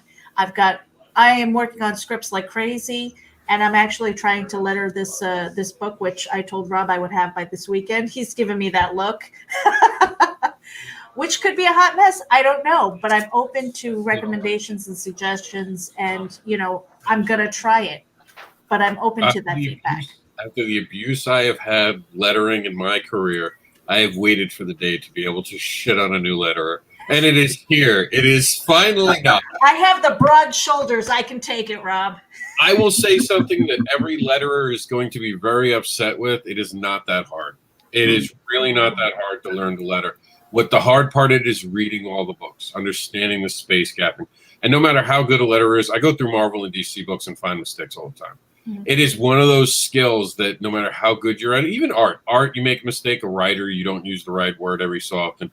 There's no one's perfect. No, remember, we used to do this by hand, and now we're using computer. And now you get people who are like, I can't stand this. You can only have so many words per panel. I'm like, no, I'm just going to tell my artists to draw shorter, smaller, make more room. I'll have plenty of room. I would actually add on to that, and I would say writing and lettering are easy. Writing and lettering well are not easy. and that's the difference. You get I've heard so many artists, and it pisses me off to no level, where they're like, I can write, why the hell would I hire someone? I'm like, oh, well, I just assumed you wanted a good story. I apologize. I didn't realize. And your pretty pictures are great, and they may make for a cool story, but a good, nuanced, interesting, exciting, emotive story, it won't necessarily come from that. It requires a delicate hand sometimes. And if you don't play with that, and you don't try to learn that and figure that stuff out, and you don't have those tools in your toolbox, then what you're going to have is a really pretty picture book that people are going to flip through and go, that was really neat and pretty, and I liked it. But is it a story where I fell in love with the characters and I wanted to see it happen? Like, I got the sexy books. We all know on Kickstarter and whatnot, sexy books sell. And they make money. They don't always get the biggest backer counts. We should mention that. Yeah, okay, that's fair. But yeah, they make money. And so I had one of the sexy people get in touch with me, and that's what I call them, my sexy people. And I had one of the sexy people get in touch with me, and this person is making, easily, it's 5 digits every campaign. Doesn't matter what he's putting out, 5 digits, which to a lot of us is like, wow, yeah, we're not there. But he got in touch with me, to his credit, and he said, I want you to rip my book apart as a writer. Just destroy it. And I said, yeah, okay, I'll do that for you. And I did. And I tore it asunder. And when it was done, he was like, okay, so you ripped me a new asshole. Now what? And I'm like, well, now you're going to take everything I explained to you, and you're going to learn from it. And you're going to understand all these things that I've told you, and you're going to take them into your writing when you move onward, and you're going to make better and better books.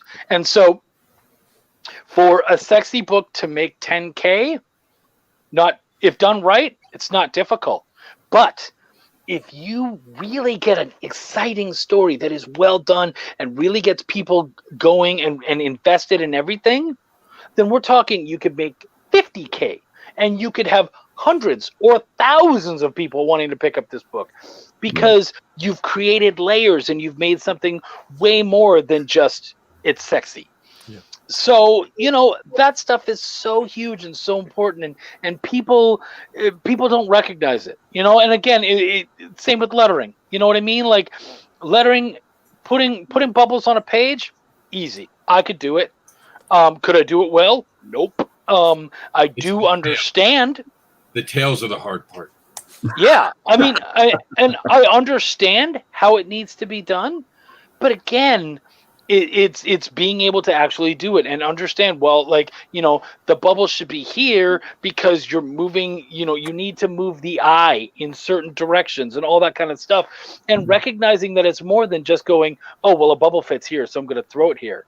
No, well, man. It's also the artistry of knowing, if you have a box, what does that say versus a squiggled line versus a dotted line versus, emphasized text, capitalized text. It's all of those things that make the reader understand this is a whisper, or this guy is screaming, or, this guy is only talking to one person, or this guy is thinking this.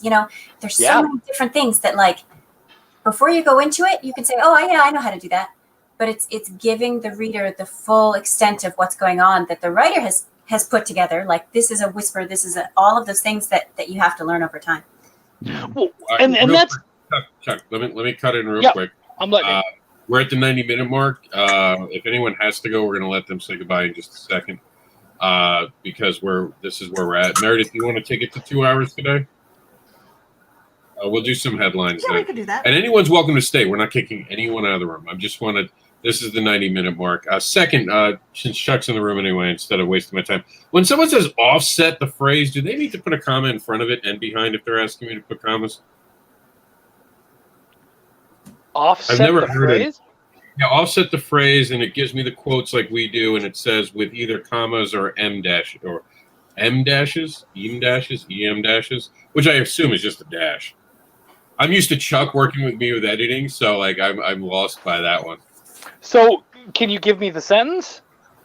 At the beginning. Oh, the whole sentence? Yeah, actually, I can. Yeah. So now you're all going to get to see editing live in action. Wow. Let's see. Didn't know this was a live demo. Oh, this is riveting streaming right here.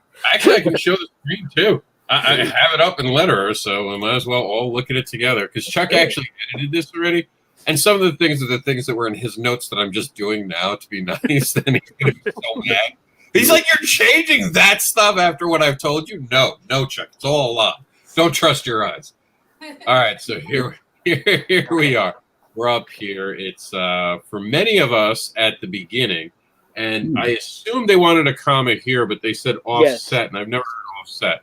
Because down here, they say to offset. Hold on, I'll show you the example of what I'm talking about while I'm confused, because I wanted to learn the language here. They said for this line, which I actually did have commas, you got to pull them out. It will become it will become about what is next. That will shape your creative journey. Every experience in your life, and they said to offset it with commas, so I put a comma here because that's what I remember putting a comma here. Every experience in your life, comma.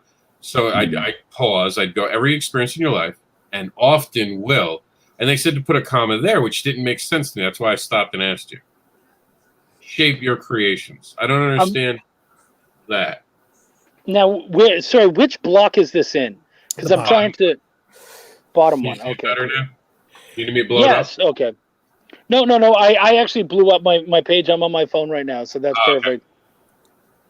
So yeah, they said commas between, let's see, and I'm literally doing this while we're talking.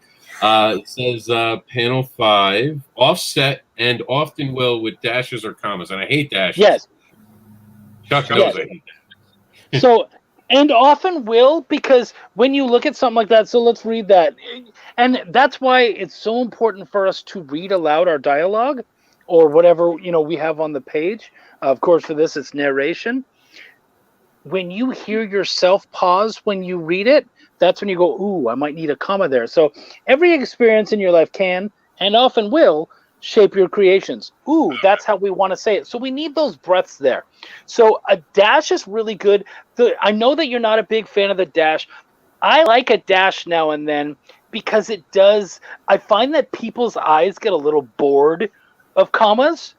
And so many people tend to over comma, so to speak. So a nice dash there kind of really sets it up, and it really sort of, it's kind of dazzling, so to speak, because people are like, ooh, okay, he did some dashes, It's why so many people like to use the ellipses, because they think it's dramatic.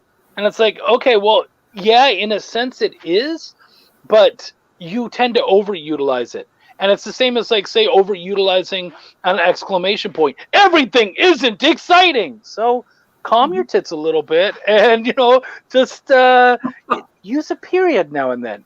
Use your commas, but every once in a while, throw some dashes in there, because this is much more, we're pulling away a lot more, shit like that.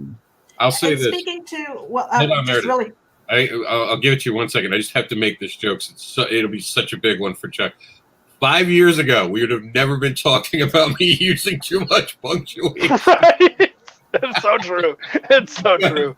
Go ahead, Meredith. Well, I was going to say, speaking to what Chuck was saying, with it's boring and stuff like that. This is not prose, okay? So what you're reading is part of the artwork as well. So you have to make sure that it is interesting to your eye.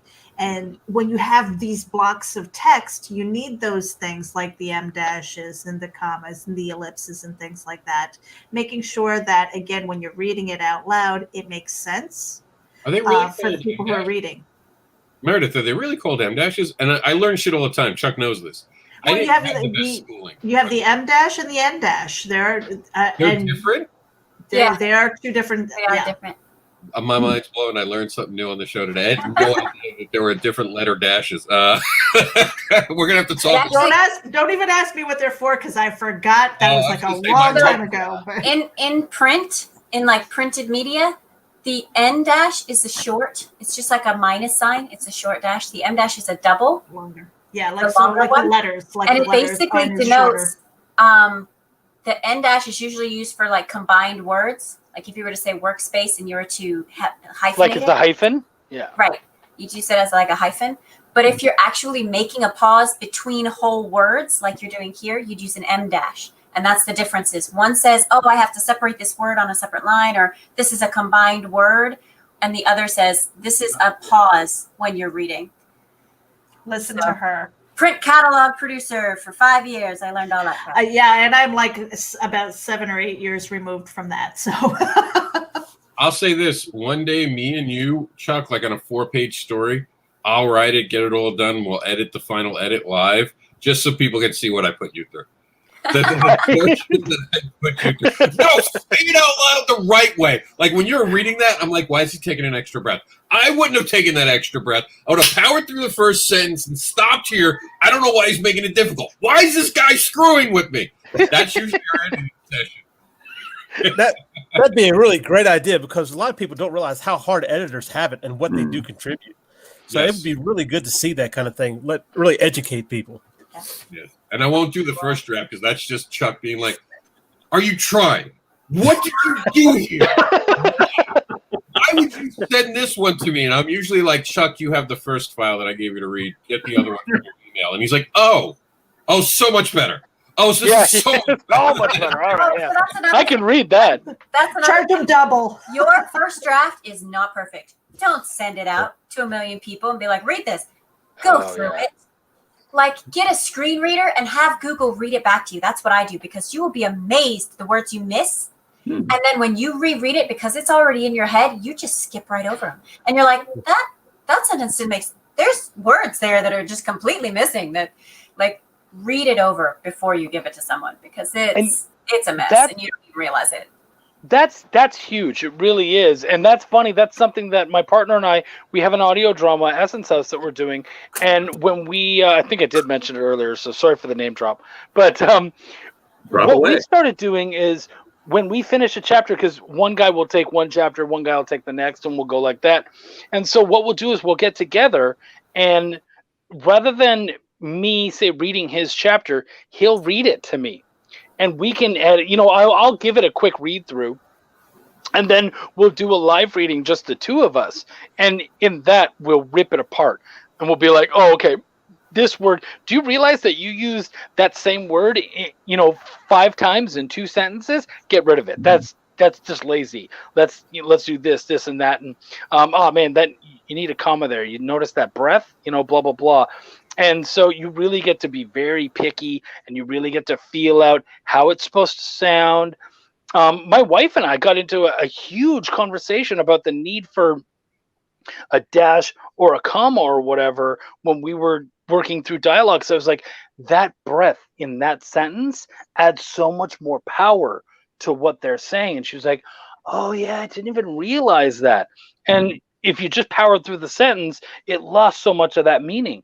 So, I get wanting to power through and read it, but feeling it when you read it and being able to then write it in a way where they feel it when they read it back, so huge. It really is the technical aspect of writing that so many people ignore.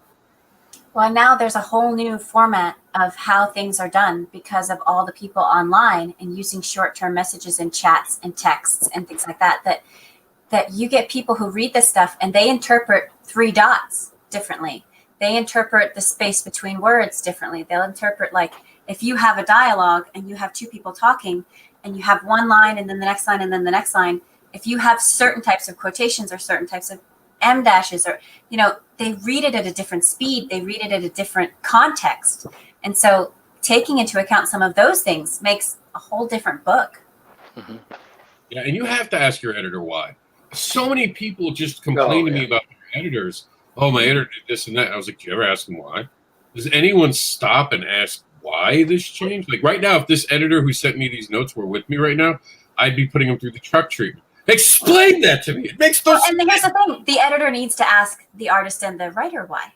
Yeah, no, that's true. But a lot of times, this way, and this is how I read it. Is that really what you wanted? Because that's not what's coming across. Chuck does that. To his credit, Chuck does that all the time. He'll be like, hey, this line sounds clunky. It doesn't sound like you. What happened here? And he'll read it out loud, and I'll be like, well, you're missing this letter and this word. And he's like, okay, that makes more sense. And he knows that I have, and I'm honest. When a lot of times with editors and this, the reason they don't see it, got this version of it, and they're picking a few things out is because Chuck's already edited this.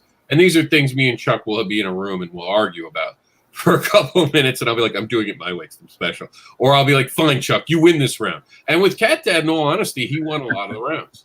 I listened to him with that. It all depends on the type of book it is, too. This was supposed to be experimental. This is an 8-page challenge, and I wanted to do things that showed different things. The whole point was to do something a little different because I was in a place I could do something different. While in Cat Dad and Supermom, no, this is a professional work of art. And we always looked at it that way when I started this, because especially when you're writing for kids, you can't take too many liberties.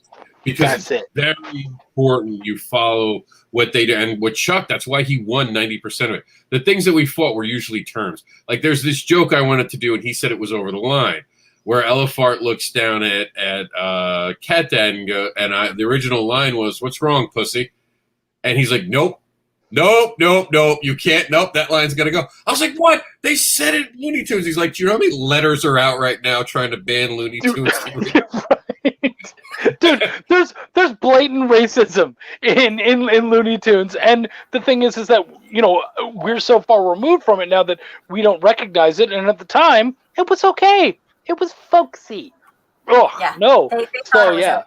It was never okay. Yeah, Yeah. keep But then the learning. other thing is, there's a reason we don't watch Felix cartoons.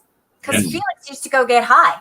Yep. Felix used to get drunk and like hit on like there's so much crap that they were like, we're just writing this. It was just gags to them back then.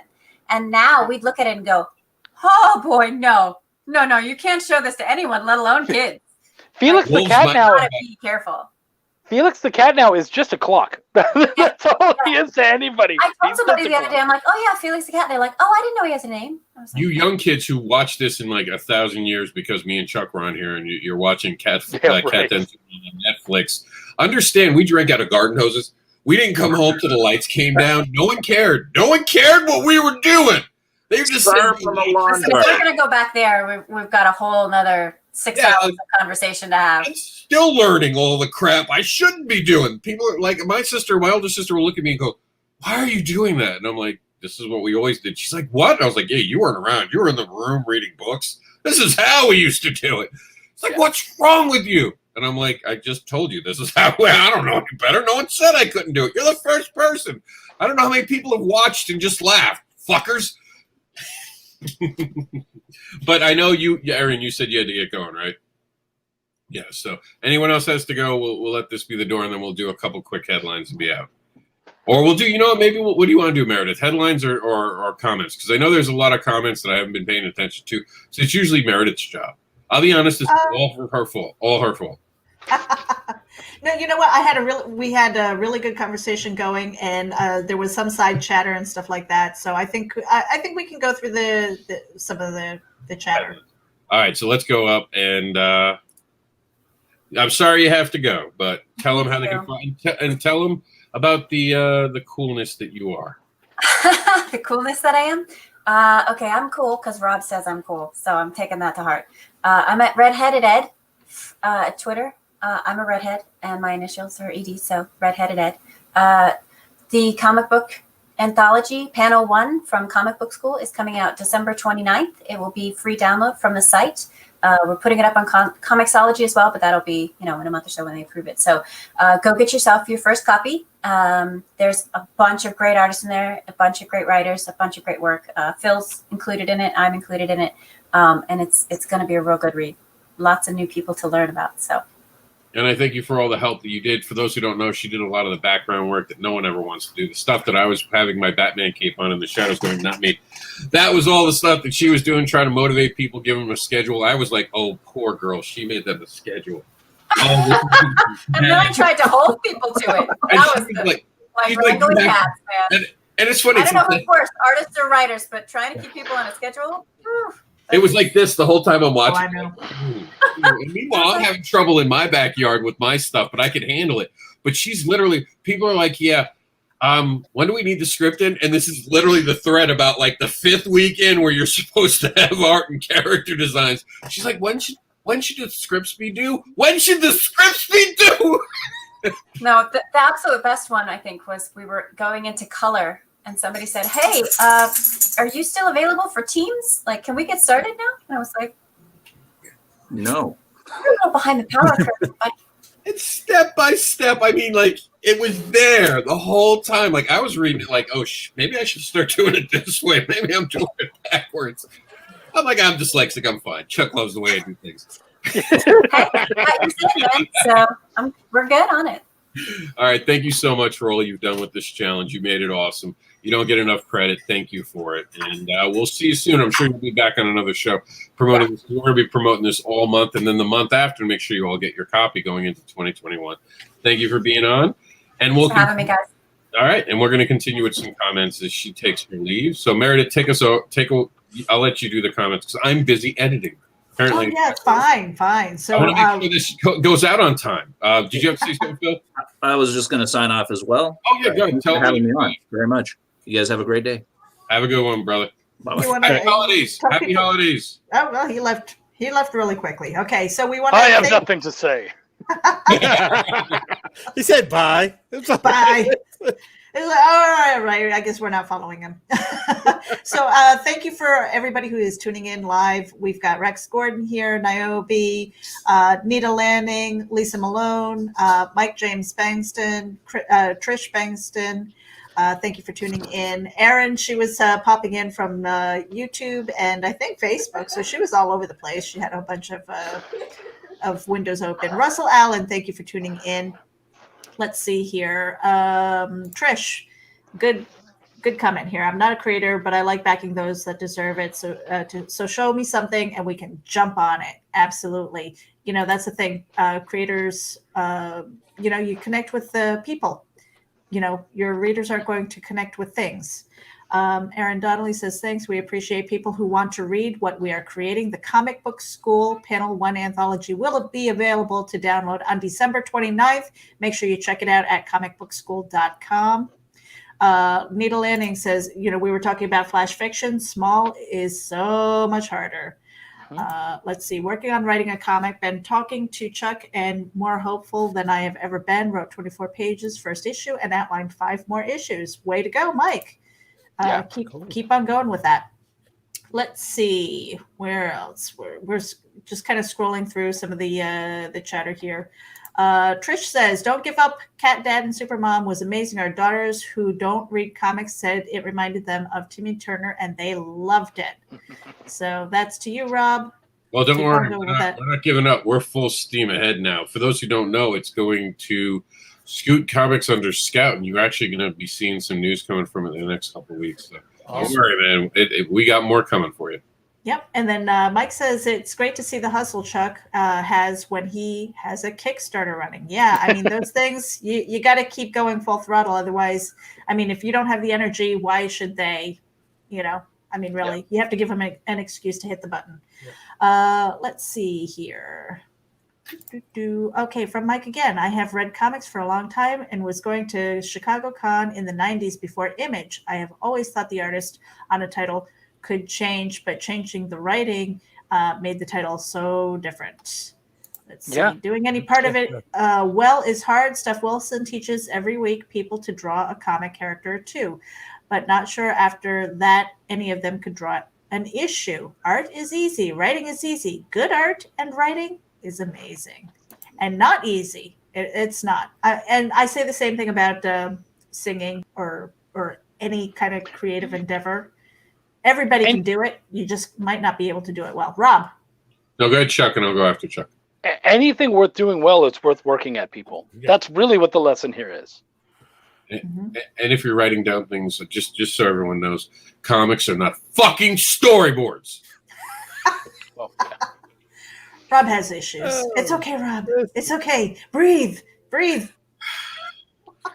I'm just making this for my movie. Then go make a movie, asshole. Yeah, right. Please. Well, comics are easier. No, they're not. No, as much as you have to convey in such a short amount of time, there's no way you could. They're not comparable. I'm sorry. The only thing you can say is there's a panel and there's a drawing. That's it. It's like saying cave drawings are comics. It's not. Let's calm down with that creator, though. Let me tell you, man, he saved a lot of people because when we ran out of toilet paper. Wow. Settle down, Rob. Settle down. Breathe. It's all right. It's all right, friend. Okay, so tuning in also to the live is Heather Ellen. We appreciate you. Willow Schuyler, thank you. Let me see. Scrolling through here. Willow says, realistic dialogue is important. I feel that it makes the characters more relatable if they talk as if they are actual people. That's what we do. We read out loud and make sure that the commas and the ellipses and the dashes all go where they need to be. And sometimes when you're reading it out loud, you find those little mistakes that you might have written in, and then you can fix them. Well, even things like, and a lot of people don't think about this, but some people, they talk very straightforward. They do not use contractions. And this allows them to feel a little more professional. And so by not using contractions, you get that sensation. Whereas if we want someone to feel more chill, they're going to say can't, don't, won't, ain't, all that kind of stuff. They're going to say kinda instead of kind of. You know, all that kind of stuff. Get the feel of your character. Should I use contractions? Should I not? Dashes, all that kind of stuff. The language they use. Not everyone is going to use the same style of words that you use. So you might actually have to use a thesaurus and go find words that they would use. If you're writing Beast, you don't want him to sound like an idiot. So you're going to have to go and you're going to have to pick up the $10 words and really, get into the construction of proper dialogue by fixing your lexicon. So, yeah. Mm-hmm. And here we go with Mike James Bengston saying, I hope one day Chuck loves the way I do things. I already do. You're learning and you're working hard. I love that. Keep it up, homie. And Rex tunes in here. No one can see my comments. We can. We were just ignoring you. So there. No, seriously, we were just scrolling through the comments towards the end. A lot of times we don't pop them up, especially when we have a really good conversation or an informative panel that's going on. Travis Kim, thank you for tuning in. And we are caught up pretty much. There you go. All right. Rob, Well, back to you. I think we just have enough time to say goodbye. Like literally. Like we're 5 minutes to go. So let everyone say goodbye. It's that time. I mean, 2 hours blew by. Sorry we couldn't get Buddy to connect. I think he was having some technical issues. We'll get him on. Don't worry. We have like a 60-day plan here for promotion. Pre-promotion, post-promotion. Ari will be on actually on one of the breakfast brunches in the near future. He's tentatively either going to be on the 3rd or 10th. I'm just waiting to hear back from him. So we're going to get a lot of great creators in here. Of course, we'll be talking about Terraform. Chuck will be back on to talk about one of a million projects in 2021, as he always does. And Michael will have some big news coming soon. 2 projects, one project wrapping up and another one soon for the Terraform Continuum. So this is not our last one before the holiday, right? Or is it? No. You have next Sunday. Before Christmas, right? Before Christmas, yeah. But happy Hanukkah again to everybody. I'm going to leave it at that and pass it to everyone else to say goodbye. Go ahead. Meredith, you want to run the board or should I? Yeah, I'll run the board. Let's put Chuck on the big board here. Oh, and Chuck, whoa. Tell everybody where they can find you. What's going on, guys? I am Chuck Pino, Pineau. You can see it right down there. You can track me down on Facebook under that name. You can track me down on Instagram under that name. You can track me down on Twitter at ChuckyPin. You can find my Chuck's Raw Reviews on YouTube. I've also started doing a live talk show where I interview different creators, not necessarily comic creators, but different creators to get into the nuts and bolts of creation, promotion, everything that comes with it. That's every Tuesdays at 10 Eastern, 7 Pacific. That sounds right, 7, 8, 9. Yeah, okay. And you can also check out my publishing wing, Bonfire Press, where you can pick up such things as Belial, Welcome to the Void, and Essence House, which is on all podcast channels right now. We are heading into our season finale of season 2. You can go back, you can binge it all, check it out. So any of your podcast channels, check out Essence House now. I really think you'll enjoy it. Thank you guys for having me on. I really appreciate it. All right. See, Michael, let's get you up here. All right. Of course, you can find me on all the same things. You can find him on. Just look for C. Michael Lanning. Also, I'm on Silverline Wednesday Wham, where we stream over there on Silverline Comics. And Silverline Comics has a special right now. You check out silverlinecomics.com/mystery box. They have auctions for original art in mystery boxes. And included in that is a signature series book that has my very first published cover. So go and check that out before Wednesday. Maybe grab some original art. And back to you, Rob. Well, I'm actually going to put myself up here. There you go. Meredith. There it is. So you guys can follow me at MEREJ99, as you can see over here. That is where most of my social media links are, and you do a Google search, and a lot of my stuff will pop up. I am getting ready to launch my first, well, it's technically my second Kickstarter, but it's the same book because the first time was I was just experimenting. But anyway, head over to Kickstarter, take a look. You can do a search for Meredith Loughran. It is the Compendium of Dread. It's an anthology of dark fiction. So it's got crime, horror, paranormal, and all kinds of stuff. And, it kind of ties into what we're doing with the what we were talking about earlier with flash fiction and things like that. These are flash fiction stories that I've written over several years, finally compiled into one book. And believe it or not, part of the reason for the Kickstarter is actually to pay for art, because there are several of those stories that are being scripted right now. They need artwork. Artwork costs money, because I am not technically an artist, although I am going to try. Back to you, Rob. You're on mute. That's it, guys. We're out of here. Happy Hanukkah. We're just out of time, just under the 2-hour mark. I appreciate everyone who showed up today. Talking about the 8-page challenge. It's so important. It shows the creators never stop. The journey that we all went on, we go on together. I was talking about journeys last night really quickly on my You're Not Alone, and you have to understand you're on your journey right now. It's not about what has happened. It's about what you're going to do. Stop getting caught up in the past and go out there and create. Shut up and create. That's basically where we're at in 2021. Stop making excuses. Get out there. Work with other people. Put your ego away. Listen to other people, because you're going to learn by listening. You're not going to learn by telling people what you know. That's it. We're out. See you next week.